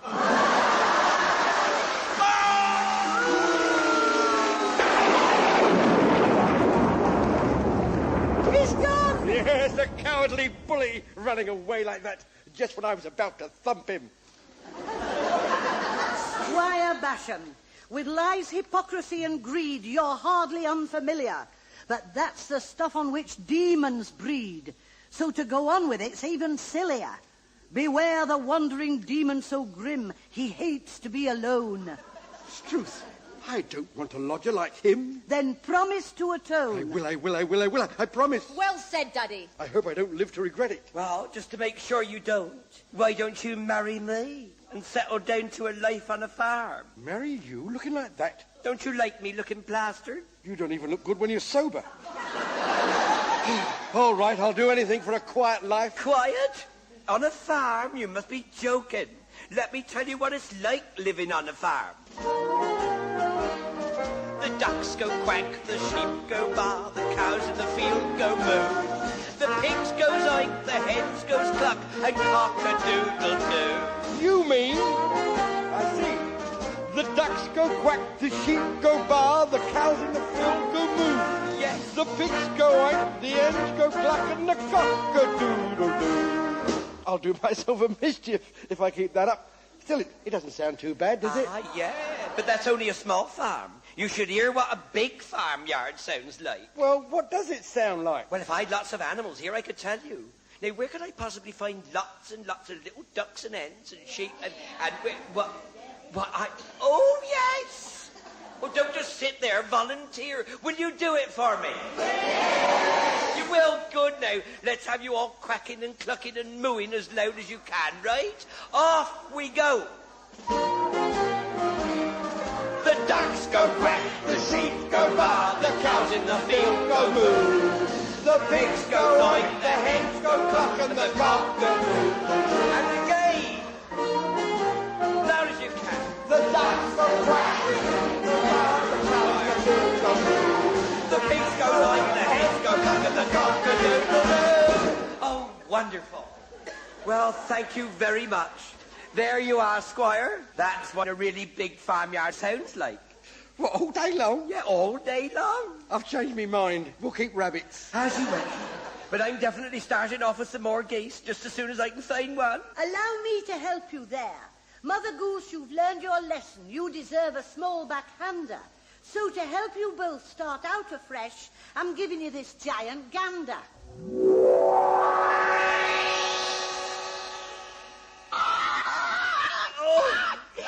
Oh, he's magnificent. Thank you, your fairy ship. Thank you. What's more, there's a special bonus attached. With the gander's help, you'll be able to make the cover of your nursery rhyme book come true. What? Do you mean I'd be able to climb up on his back and fly? To the very moon, if you want to. Oh, Freddie Laker, move over. Oh, I can't wait to try it. Oh, and I can't wait to see it. No one will ever believe it. Oh, yes, they will.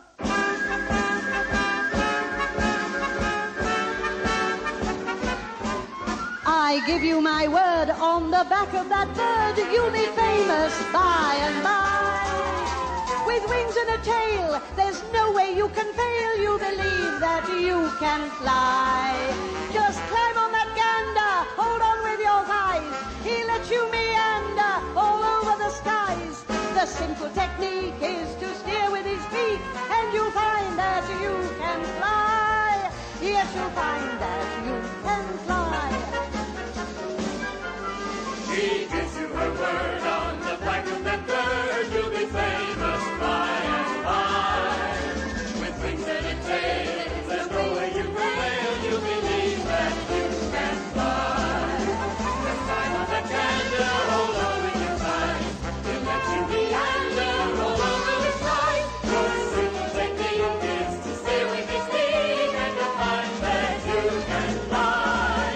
You will find that you can find that you can. Yes, you'll find that you can fly. Chucks away!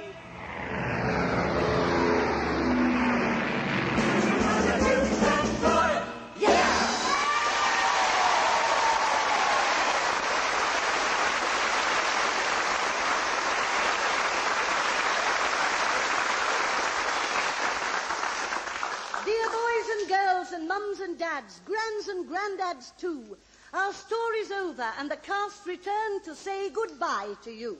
We hope as we end our pantomime... It's been fun and not too scary. I've enjoyed the chance to talk in rhyme. And I've been foiled again by a fairy. So it's back to a life filled with eggs and manure. Priscilla's happy now. The fairies released her. Here, with all those eggs, one thing's for sure. We'll be all right for Easter.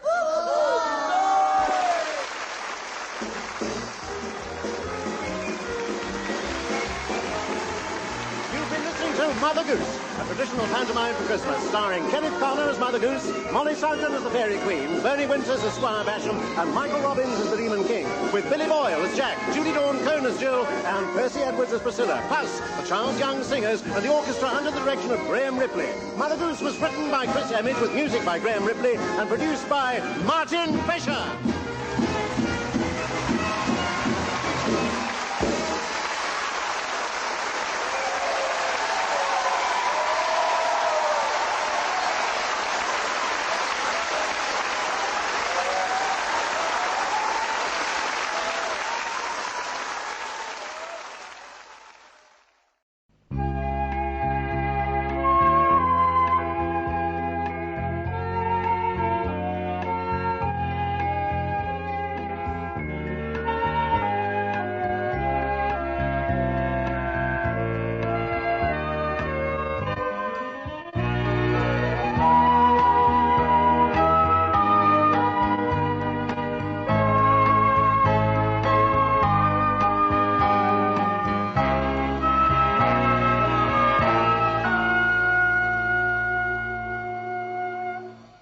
Into a spotlight as the overture ends comes a fairy on pantomime duty.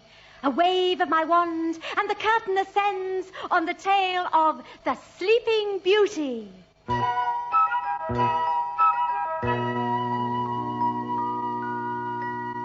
Once upon a time, this story goes, a queen sat down by a lake. She sobbed and she wept.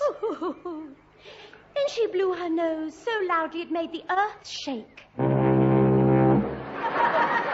Then out of the lake popped a little green frog. He said, "Oi, you made waves on my water." The queen stopped her crying and stared all agog as the frog said, "You really didn't alter. You know, you just made me lose count down below." "Count of what?" asked the queen, rather terse. He said, "Checking frog spawn's not easy, you know." That made her sob all the worse. She said, Little frog, it's so easy for you to give birth to your young by the score. My husband and I would be thrilled through and through if we had just one child to adore. Well, really, is that what this noise is about? There's no need to go acting so tragic. For the sake of some peace, I will gladly help out. I can. I'm a frog what is magic. I hereby declare by the jewels in your crown that in 9 full moons and a quarter you'll be needing a little pink christening gown, for I prophesy you'll have a daughter. Well, I have reached a delicate age, that's the truth. How could you be right, little frog? It's true, yes, you are a bit long in the tooth. Why, you cheeky, get back in your bog. The frog proved correct, and that sorrowful queen grew as bright as the Queen of the May. With the aid of my magic, let's picture the scene on that very first christening day. Come save the queen, come live the queen, this is our day. We have waited for this early day. Her Majesty is coming, Her Majesty is near. Her Majesty is coming, Her Majesty is near. Her Majesty is on her way, so she will be here. What a queen now, she's serene now, that the prophecies come true. There's a royal nursery in midnight blue, which means she's got a daughter who is quite brand new. She's contented, she's consented to announce without delay. It's a day for celebration. This is Thanksgiving Day. We're delighted, she's invited.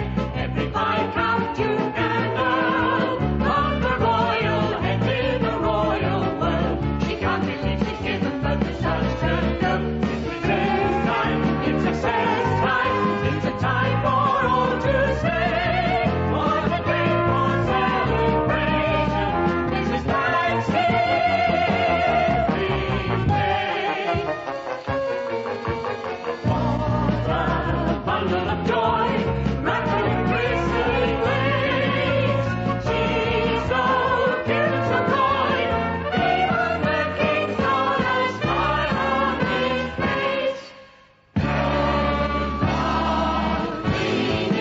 We are feeling that today's a holiday. It's a day for celebration.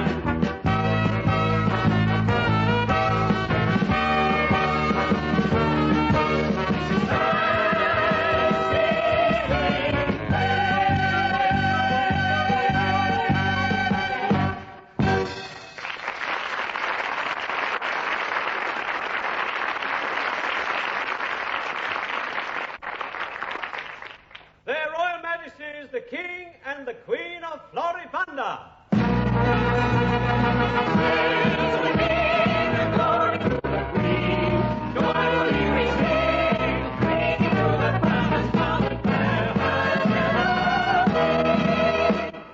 Pardon? All right, that'll do, yes, thank you, we heard it. Was that somebody at the door?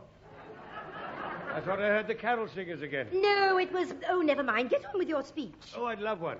Love what? A peach. Yummy, yummy. I never mentioned fruit. I wouldn't get it on this suit. Get on with your speech, you deaf old duffer. Can I get on with my speech now? My dear, dear loyal subjects, this is indeed the proudest day of my life. Mine too. Bless you. The christening of our baby daughter. With such a beautiful daughter, I could have asked for nothing better. Except, of course, a son. When you are given a lily, it is foolish to protest that it should have been a tulip. Pardon? I said it is wrong to wish for a tulip when you've been given a lily. Cherish her. Silly perisher, who is? I swear I've hit him in a minute. I meant be grateful for what you've got. Oh, I am. Good. I'm very hot. That's it. Ow, my head! Just for that, you can help me wind my wool later. Pardon? The royal spinners have just delivered another 500 skeins of wool, and I shall need your help to wind it into balls. Help you what? Wind it into balls. Pardon? Wind it into balls. Into what? Balls! Has someone upset you, my dear? I've hardly stopped knitting for 9 months now. Once I start, I can't stop. I tell you, I can't get enough of it. Pardon? Oh, let me put it this way. I'm simply mad on knitting. Yes, knitting I adore. I started knitting baby clothes, now I knit things galore. I'm knitting like a nitwit, knitting every kind of gear. I've even started knitting little covers for draft beer. What did you think of that? Pardon? What did you think of my song? I don't know. Will the drinks be long? Oh, Struth, my lords, ladies and gentlemen, boys and girls in the audience, will you help me, please? All together now, and... I'm simply mad on knitting, yes, knitting I adore. I started knitting baby clothes, now I knit things galore. I'm knitting like a nitwit, knitting every kind of gear. I've even started knitting little covers for drop beer. Oh, there now. Thank you. You must have heard that. I did. Good. What did you think? First time I've heard of a pantomime starting with a song sheet. Ow! To keep that up at the top of my head will be red raw. Then I shall need a nurse, not the baby. Oh, my goodness me, I clean forgot. I advertised for a new royal nurse and I haven't even seen her yet. You'd better call her in. Call the royal nurse. Call the royal nurse. Call the royal nurse. I'm on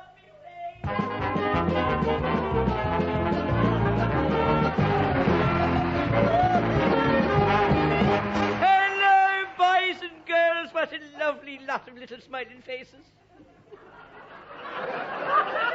Are you enjoying yourselves? Are you? Well, are you?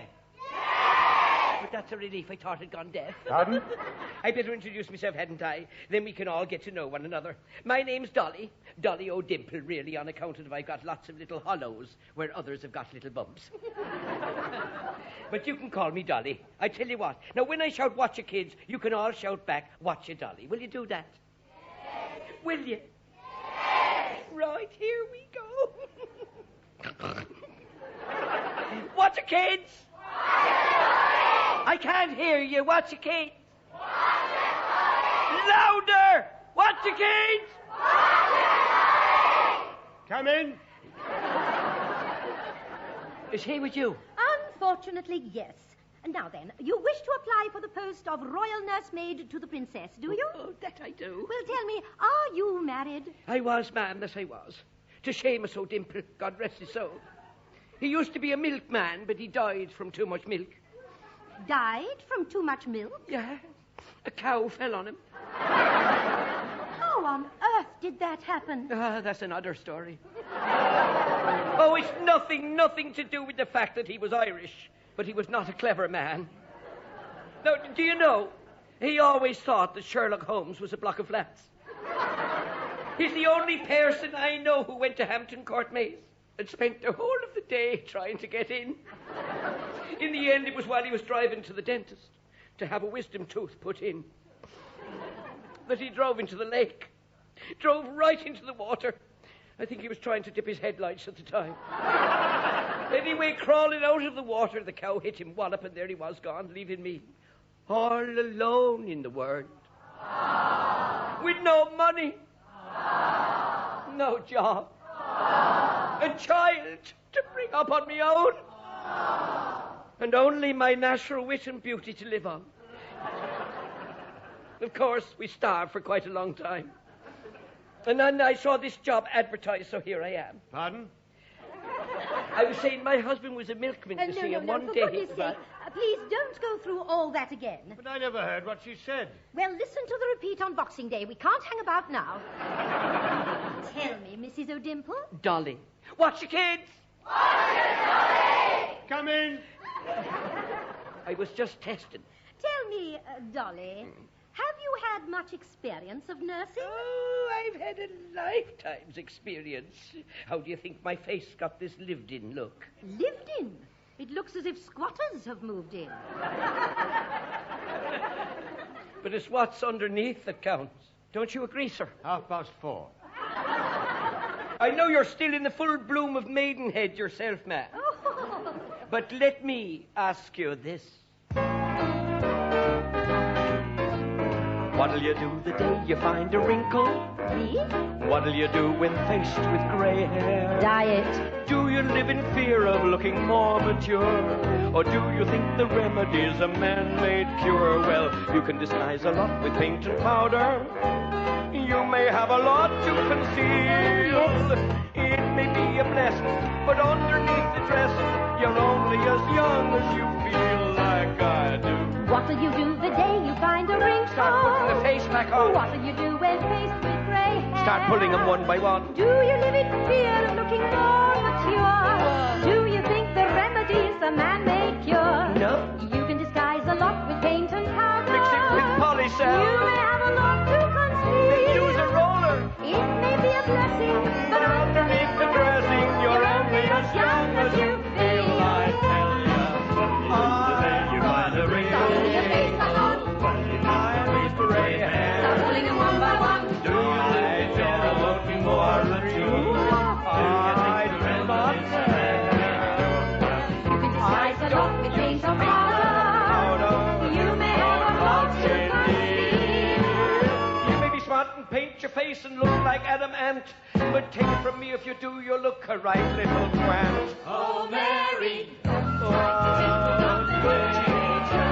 you're only as young as you feel. Through and through. you're only as young as you feel. Yes, it's true. You'll only be as young as you feel. You're only young as you feel.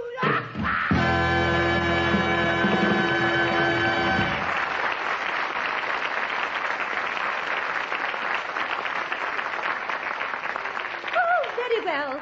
You've got the job. Oh, thank you, madam, thank you. Now, what about filling the other vacancy? What, the court jester? Oh, you can't do that. No, not me. There's a young man outside waiting to apply. Who is he? I don't know. I've never seen him in my life before. But I think he's just what you're looking for. Oh, very well. Call him in. Call the royal jester. Call the royal jester. Call the royal jester.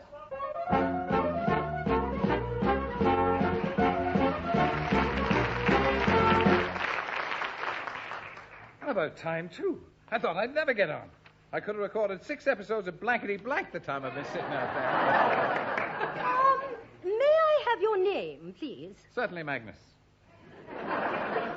It's O'Dimple. Terence O'Dimple. Oh, Dimple. Dolly, you said this young man was a total stranger to you. He is. No, he isn't. Oh, yes, he is. Oh, no, he isn't. Oh, yes, he is. What's the kids? Come in! Oh, do stop trying to change the subject. All right, now, if you want to be picky. I believe we are sort of distantly related. That's right, but we're only related by birth. Isn't that right, Mother? You idiot. Isn't that right, you idiot?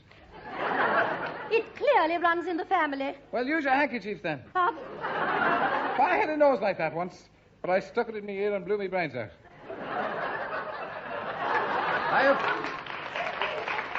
I've felt much better ever since. Pardon? Is your woman hard of hearing, then? Pardon? I say. Is he Irish? Apparently, yes. Oh, good. Oh, perhaps I can tell by Irish joke. I think the one that's just walked in is quite sufficient. Pardon? Tell me, Mr. O'Dimple, have you had any experience of jesting? Experience, is it? I served my apprenticeship in the very city which is the headquarters of all male jesters. And where is that? Manchester City.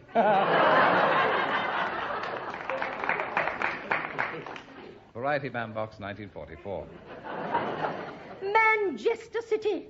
Do you take me for an idiot? No, I don't do part exchange. It was there that I learned the art of telling merry quips and japes. Did you hear about the man who stole a calendar and got 12 months? Well, he died trying to tell his way out of a prison ship. My father went through life with a terrible handicap. He was half Irish and half Scots. Half of him wanted to get drunk, and the other half didn't want to pay for it. I say. Did you know that if you crossed a pair of garden gnomes with cinder baked beans, you'd end up with airy fairies? I thank you. I thank you. As you may have noticed, it was the beginner's course I was on. They did teach me the art of good timing. And what is the art of good timing? Well, in his case, it's getting out of the theatre before the audience. Do you want to hear my Irish joke or not? Quiet! Ow! Now, take my advice, son, and go into your song while I go and fetch the baby princess. Right. And now, ladies and gentlemen, a little number entitled, Last Night I Slept Like a Log. I had me head in the fireplace.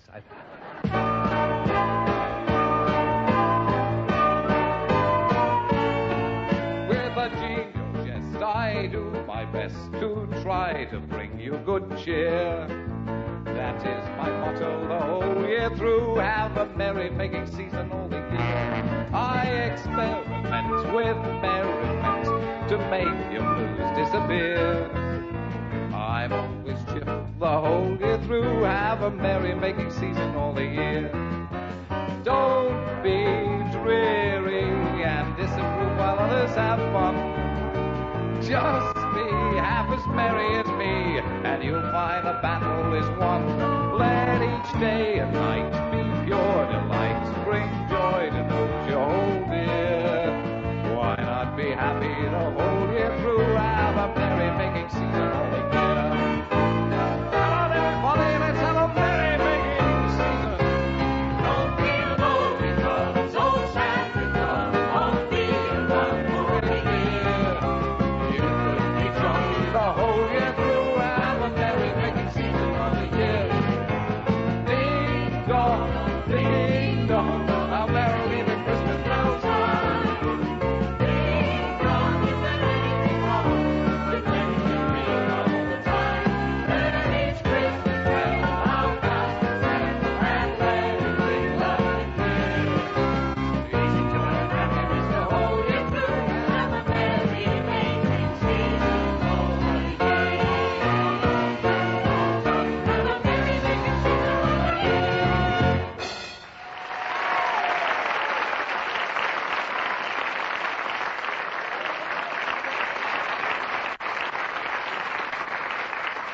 Right, I've done the song. Mother, what's next? Hang on, will you know? Watch your kids.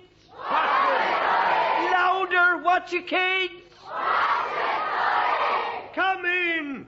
Isn't anyone going to answer that door? Well, here she is, all ready for the christening, the baby princess. And look at the little darling. I could eat her. You wait for your dinner like everybody else.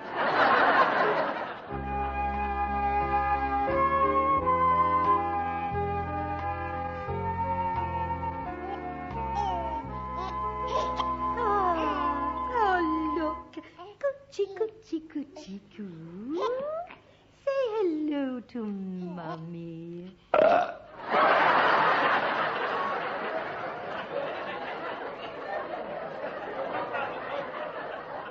I see she's taken after her father already. Have we decided on a name for her yet? Oh, no, I forgot all about it. And the fairy queen will be here any minute for the ceremony, and our daughter hasn't got a name. Well, have we? No, we haven't. Watch my lips. No. N-O, no. Oh, dear. I always wanted a little Willie myself. She's a girl, isn't she? Now, let me think now. What about Aurora? Aurora? You can't call her that. What if the poor girl grows up with a lisp? Hey, well, I'm Princess Aurora. Call her Catherine, then. That's a lovely name. No. Bernadette. No. How about Maureen? Oh, no. Teresa. No. Bridget. No. I know. Yes. Hazel. Hazel? Holy St. Vitus. A saint for every day of the year, and he has to go calling her after a nut. I prefer something more floral, don't you? Oh, yes, something like Rose.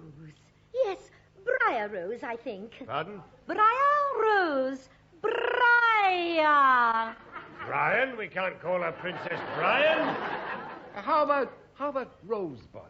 Oh, yes, Rosebud. We can still call her Rose for short. Now, that's it. My mind is made up. We'll stick at Rose. Pardon? I said I'm sticking at Rose. I wasn't picking my nose. Ow! Your Majesty, my lords, ladies and gentlemen, Her Royal Highness, Fairy Buttercup. She's here. Quick, nurse. Put Rosebud in the cradle. Yes, ma'am. brings greetings to your royal majesties. Likewise, I'm sure. So this is baby Rosebud.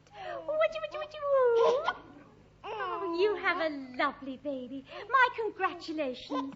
Oh, it was nothing. Thank the frog. Everything is to my satisfaction. So now, baby Rosebud, be it honesty, gaiety, virtue, or thrift, be pleased to receive each flower fairy's gift.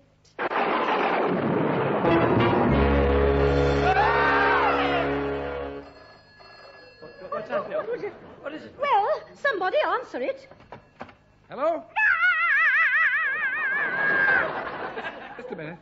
Who is this? Fairy Caraboss. Aren't you supposed to be here at the christening? Yes. Well, why aren't you? Have you seen the size of me part?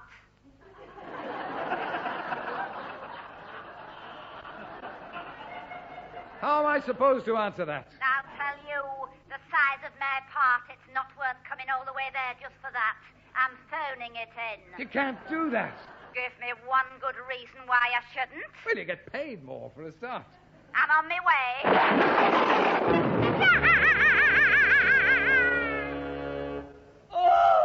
Oh, my God, it's Barbara Cartland. Forgot to take your pills, did you, dear? Shut your trap, you preposterous old hag. Say, I was right. Who is this person? It's the wicked fairy Caraboss.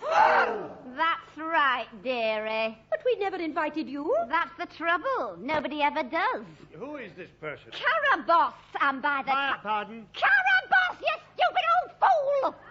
It's no good shouting at him. He's as deaf as a post. Is he? We'll soon see about that.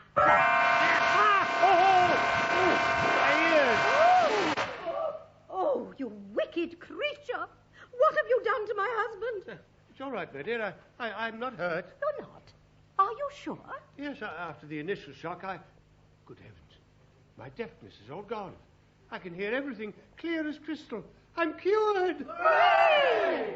Caraboss, you know full well we're only permitted to influence mortals, not change them. What are you up to? It's too much like hard work talking to him.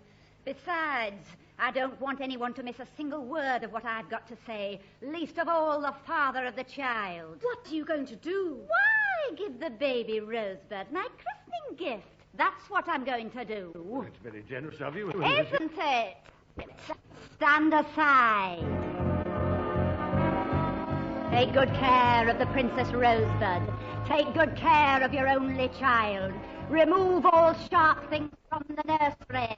Pluck every thorn from your rose bushes, every thistle from the ground. Watch out for every nail, needle, bodkin, or pin. For Princess Rosebud, I promise you this. If ever you prick your finger and spill a single drop of blood, you will fall into the deepest sleep of all. The sleep from which no mortal can awake. The sleep of death! No! No! Oh, that I should live to hear such wickedness. And all thanks to me. Generous of me, wasn't it?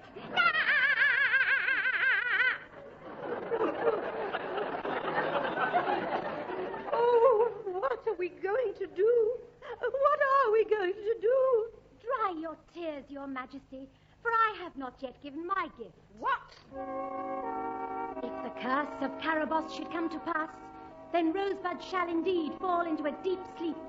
But it shall only last for 100 years. 100 years? Why? Can't make it any shorter, I'm afraid. These death spells are very strong, but fear not. This spell of mine can be broken by a single kiss from a seventh son of a seventh son. Ha! There. Guard your daughter well, your majesties, and these tragic events may never come to pass. We'll soon see about that. If there's one thing I like, it's a challenge. This is going to be more fun than I thought. Farewell, mortals, farewell. Or should I say, au revoir. Stop me, vitals. That was more gripping than Dallas. Come, flower fairies. Our work here is done. We must away. Farewell.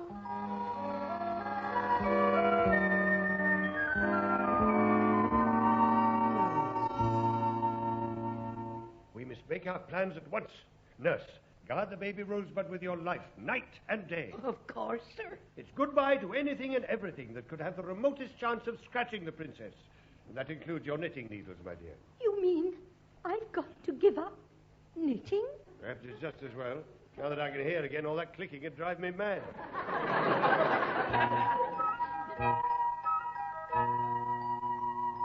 From that day forward, the king and queen planned to keep one step ahead of the spell. So everything sharp from the palace was banned. Sharp practice was frowned on as well. The queen told the nurse, I just don't give a jot if the populace thinks I've gone dotty. But I don't want the princess removed from her cot till she has to start using a potty. So for 6 months or so, no one saw Princess Rose.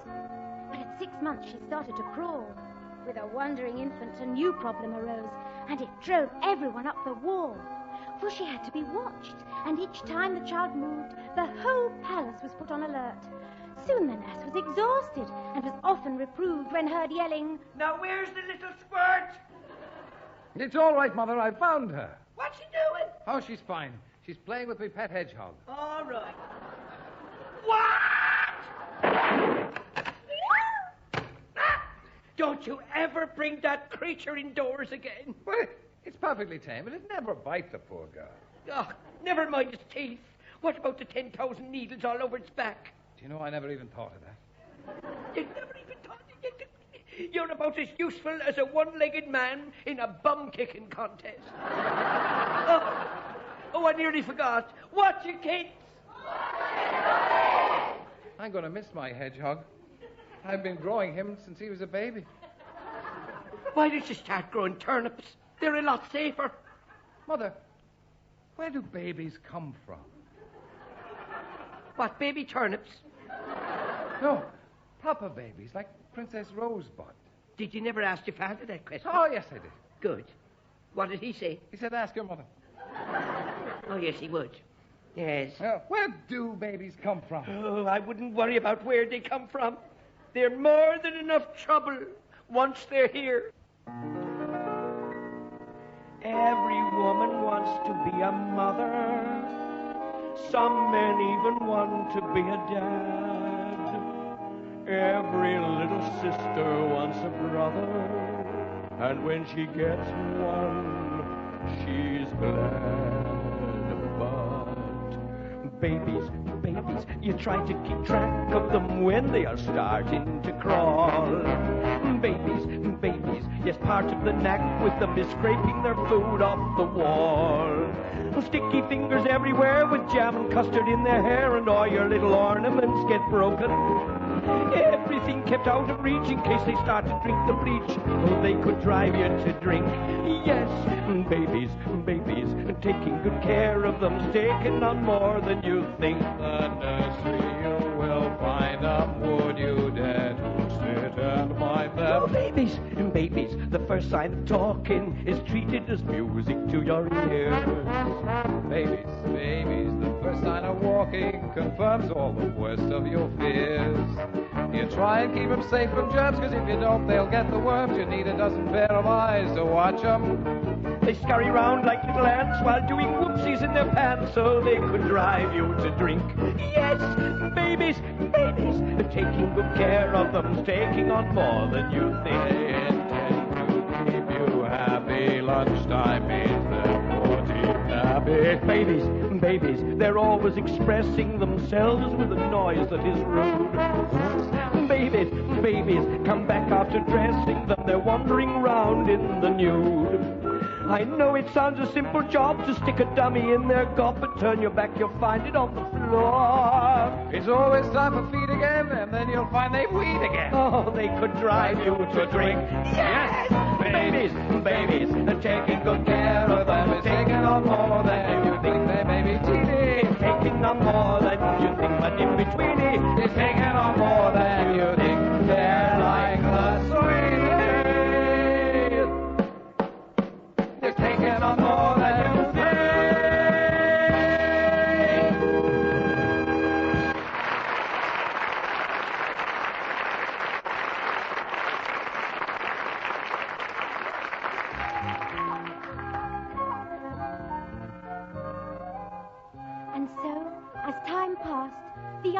princess survived, thanks to the faithful Nurse Dolly. But of things other children do, she was deprived. For her, there was No Christmas holly, no hunting for blackberries up on the hill, no sleeping outdoors overnight, no quill pen. a knife blade to sharpen the quill. So she learned how to read, but not write. Despite this, she seemed to love life all the more. And though it would make the nurse quake, her favorite place that she loved to explore was the summer house down by the lake. So now, greet the princess. It's just 16 years since the start of this whole sorry mess. Please bid her welcome. Give 3 hearty cheers for this tragic but lovely princess. Hip hip. Hip hip. Hip hip. Thank you, boys and girls. You're very kind. Ah, there you are. Top of the morning to you, Rosie, my darling. Would you like to be coming fishing with me? Fishing? What's that? What's fishing? It's quite simple, really. You see, you have a rod with a line on it like this and a hook at the end of the line here, do you see? And then you put the worm on the hook and you throw it into the water. Why? Can't the worm swim? You're not Irish, are you? Show me what you do exactly. Well, you take this hook, see? Oh, may I? Yeah, here you are. Don't touch it! Give us it here. What's the matter with you, Mother? Have you taken leave of your senses? Why? Fish hooks! Pardon? Oh, hooks. Oh, I see the point. Oh, well, sorry about that, Rosie, my darling, but you can't come fishing after all. Oh, what a pity.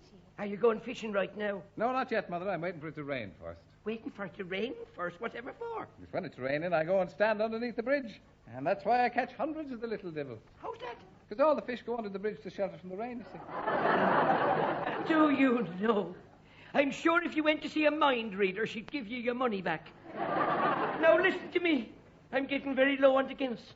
So I'd like to pop down to the off-licence for a dozen crates. A dozen crates? Nurse Dolly. No, don't go getting the wrong idea. I'm not really a drinker. It's just that I like to gargle with the Guinness. Sometimes it slips down. Now, can I trust you to stay here and keep an eye on the princess? Of course you can. Right. I shan't be long. You're only as young as you feel. Alone at last. Yes. Oh, isn't it a lovely day? Perfect. Especially sitting here with you. Yes. Princess, we are friends, aren't we? Of course we are. Close friends, would you say? Oh, yes. Very close? Well, reasonably so, yes. I wish we could be closer. But we couldn't be any closer than we are. You're my best friend. Do you think we could be... Well, I mean, I know there's a couple of years' age difference between us.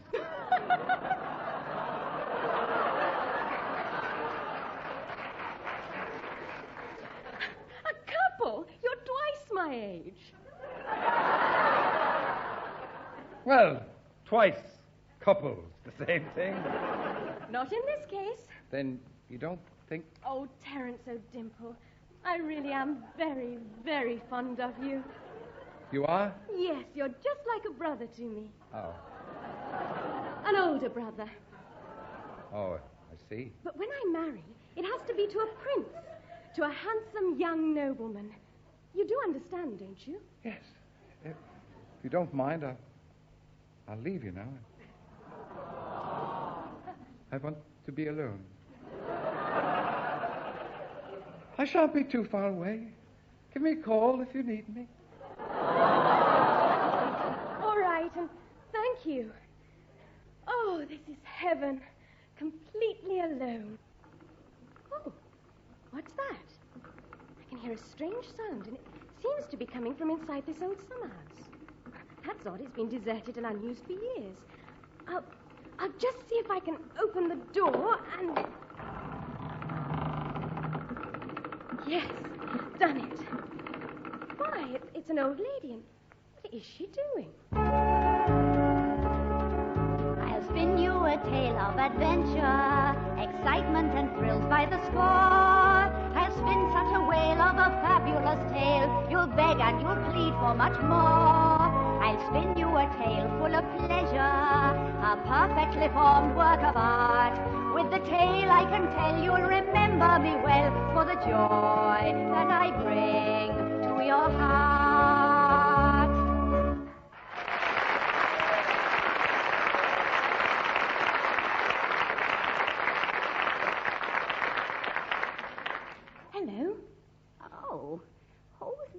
there? It's only me, Princess Rosebud.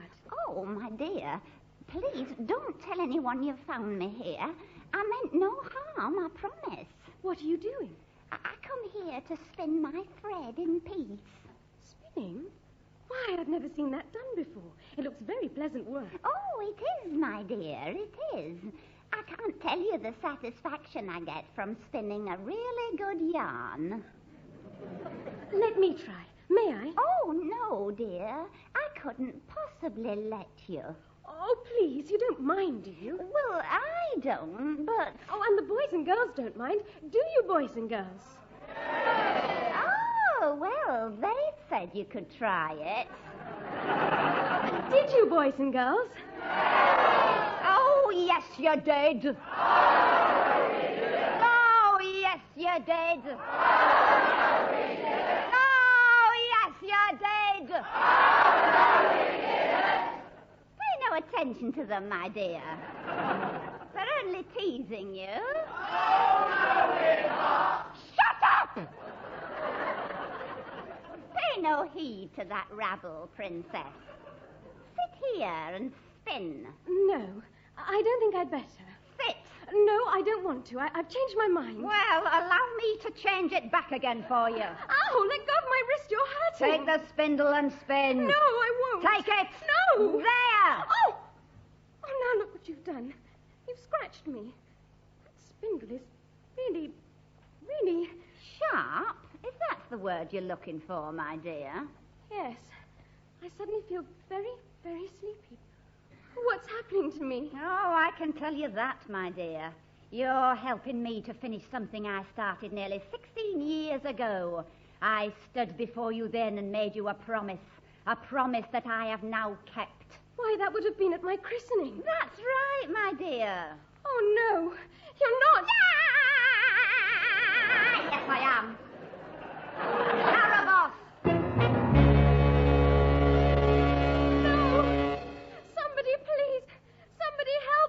You're beyond all help now, Princess.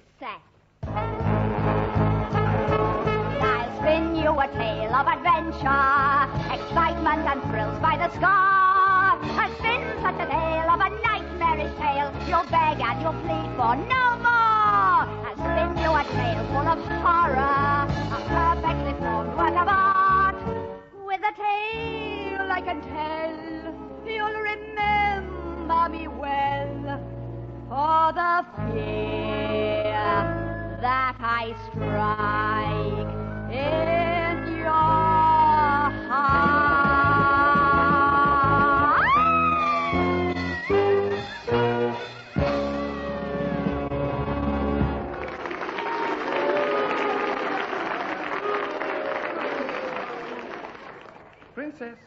Princess Rosebud. Hooey! Hooey! Oh, well, what a wasted journey that was. Watch your kids. On the way to the off-license and his half-day closing. Where's Rosebud? I was just wondering that myself, Mother. What? I told you to keep an eye on the princess, didn't I? But I did. Could I help it if it kept closing? It'll be permanently closed if the king finds out. Oh, no.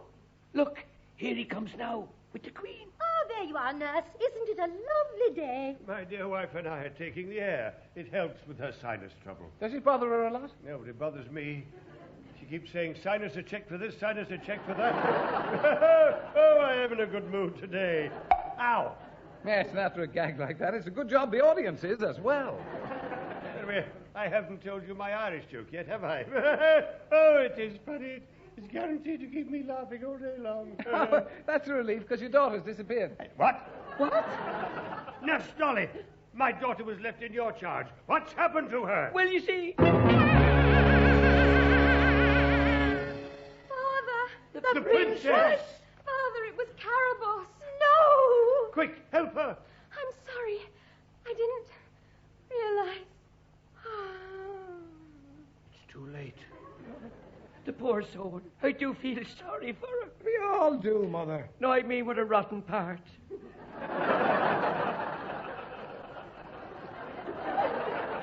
She has to wait 16 years to come on, and when she does one scene and wallop, she's out of it again. I said we should have done Cinderella. Oh, what are we going to do?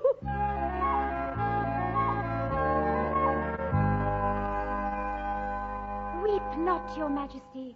While your daughter sleeps, she's under my protection and safe from all harm. So that the princess may not be totally alone when she wakes, I am going to send you all to sleep with her. Don't worry, it'll be just like appearing on the Des O'Connor show. King, queen, nurse, jester, lords, ladies, servants, birds, and beasts shall now cease to obey the laws of time. For time itself I do now freeze for 100 years. Here, have I got time to tell my Irish joke? No. Ow!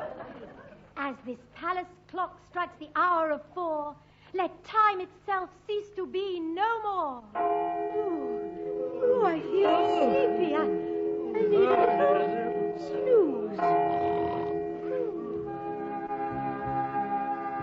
That Princess Rose may sleep secure. This view from the world I'll now obscure. Come, flower fairies, come fairies all. Help me to weave a protective wall of roses, white and roses red, that none may gaze on this royal bed. A wall impervious to eyes and ears, a wall that shall last for 100 years. Therein, with a century's slumber begun, she can wait for that 7 times 7th sun. 'Tis done. My spell is all but cast. This sleeping beauty now belongs in the past. You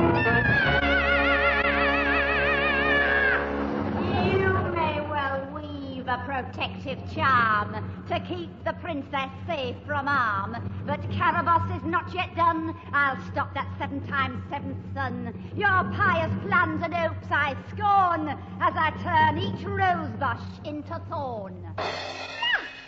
Thus no man ever shall break her dreams, and if he does, he'll not be what he seems. Farewell, foolish fairy. Farewell, mortals all. I'll go as I came, in a sudden squall.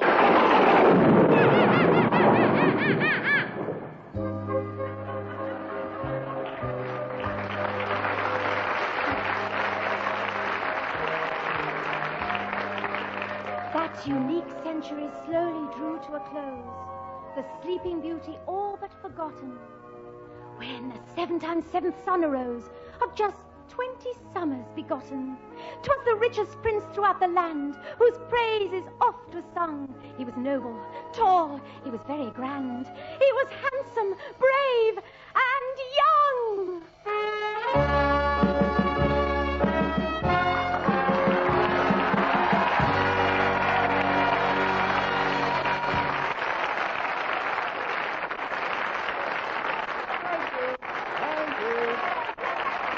What can I say?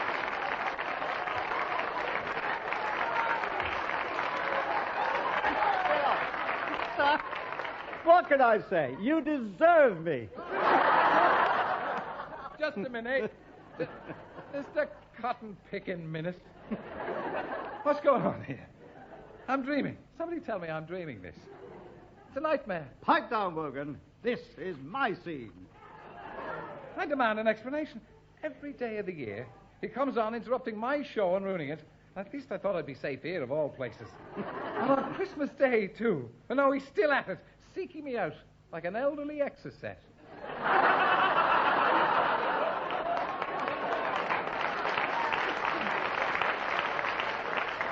There is nothing either small or deadly about me. I demand to see the producer. I want to know why he's here. It's perfectly obvious why I'm here. Didn't you hear the introduction? It said, handsome, brave. I know. I know what it said. I know what it should have said. The man who brought a new meaning to the word Valium. That's what it should have said. Yeah, you're only jealous, aren't you? 7th son of a 7th son. Him. He's old enough to be his own father.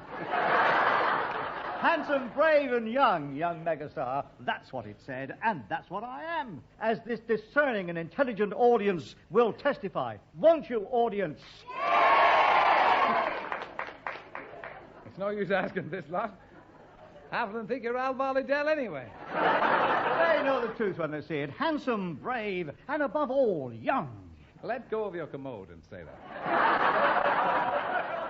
I can't. I'd fall over. Anyway, it's perfect typecasting. Handsome, brave, and young suits me to a T. In fact, I am disappointed they didn't throw in graceful, elegant, or even gorgeous. I mean, come on. Look at me. Look at me. I'd rather not. I just had a Mars bar. Now, listen to me, Jimbo. You listen to me, Wogan. This is my big scene, and may I remind you, you're supposed to be slumbering away peacefully for 100 years. You don't even wake up until I kiss the princess. God help the poor woman.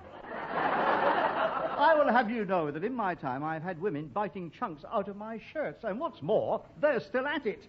But now they have to borrow a set of teeth first.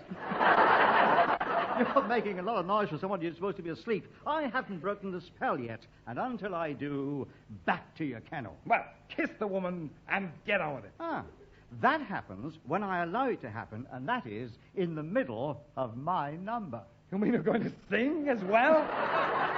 I certainly am. This could well be the high spot of the whole prog. It's adding insult to injury more than flesh and blood can stand. You're on rather rocky ground there, kiddo. I heard you earlier on.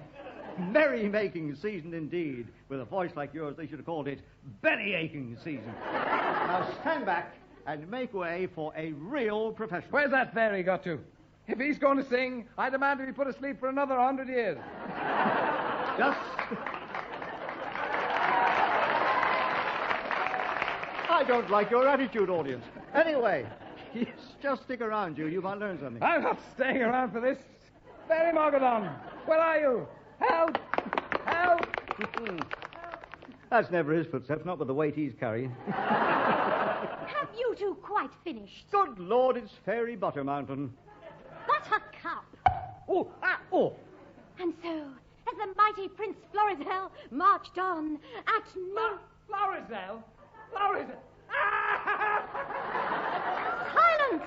Or I'll bring an even greater curse to bear than that which you have already suffered. Such as what? David Hamilton. All right, you win.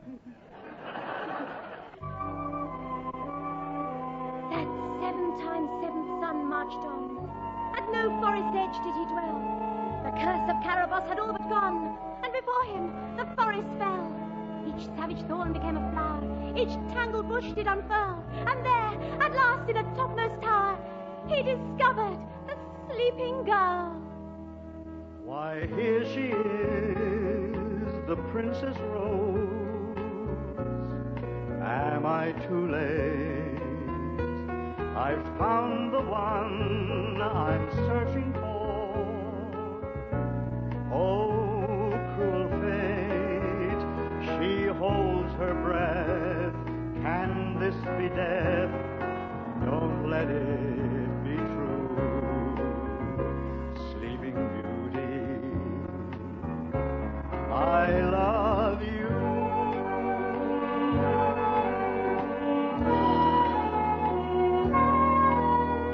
Are you the one I've dreamed about all through the years? I'm so afraid you're still a dream. Banish those fears, I promise you. With just one kiss, I've broken the charm. Let me hold you close, safe from harm. Sleeping Beauty, now we are one. Our life together has just begun.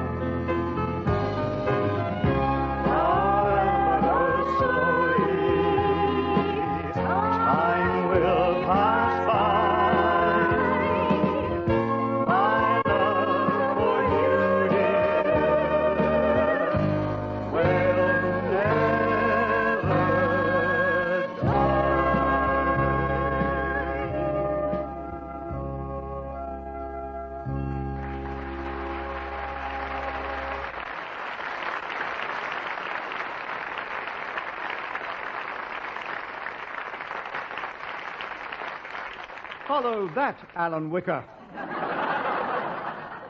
As my christening gift did indeed foretell, the prince's kiss has broken the spell. As for Sleeping Beauty, her tears turned to laughter, and needless to say, she lived happily ever after. And so we end our pantomime. It's time to say goodbye. I hope you've all had a splendid time. No, all right then, so do I. Am I right in thinking we've come to the end? Thus the brain of Britain spoke. I hope in each of you we've made a friend. Here, I haven't told you my Irish joke. Oh, no! Oh, go on then. You can't do any harm now. I've waited 116 years to tell this. Now then, tell me, how do you confuse an Irishman? I don't know. How do you confuse an Irishman? You show him 12 spades. Yes? And ask him to take his pick. Yes, I know I heard it. You've ruined my joke! There's only one way to confuse an Irishman, and I know because I've tried it on Wogan. All right, my clever Dickie. How do you confuse an Irishman? You put him inside a barrel, you see. Yes? Yes? And then tell him to stand in the corner. Goodbye!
A traditional pantomime for Christmas, starring Terry Wogan as the court jester, Kenneth Connor as the royal nurse, Frank Thornton as the king, June Whitfield as the queen, Nerys Hughes as Fairy Buttercup, Maureen Lipman as Fairy Caraboss, Stacey Dawning as Princess Rosebud, with special guests Jimmy Young as Prince Florizel, the Charles Young Singers, the orchestra under the direction of Colin Campbell.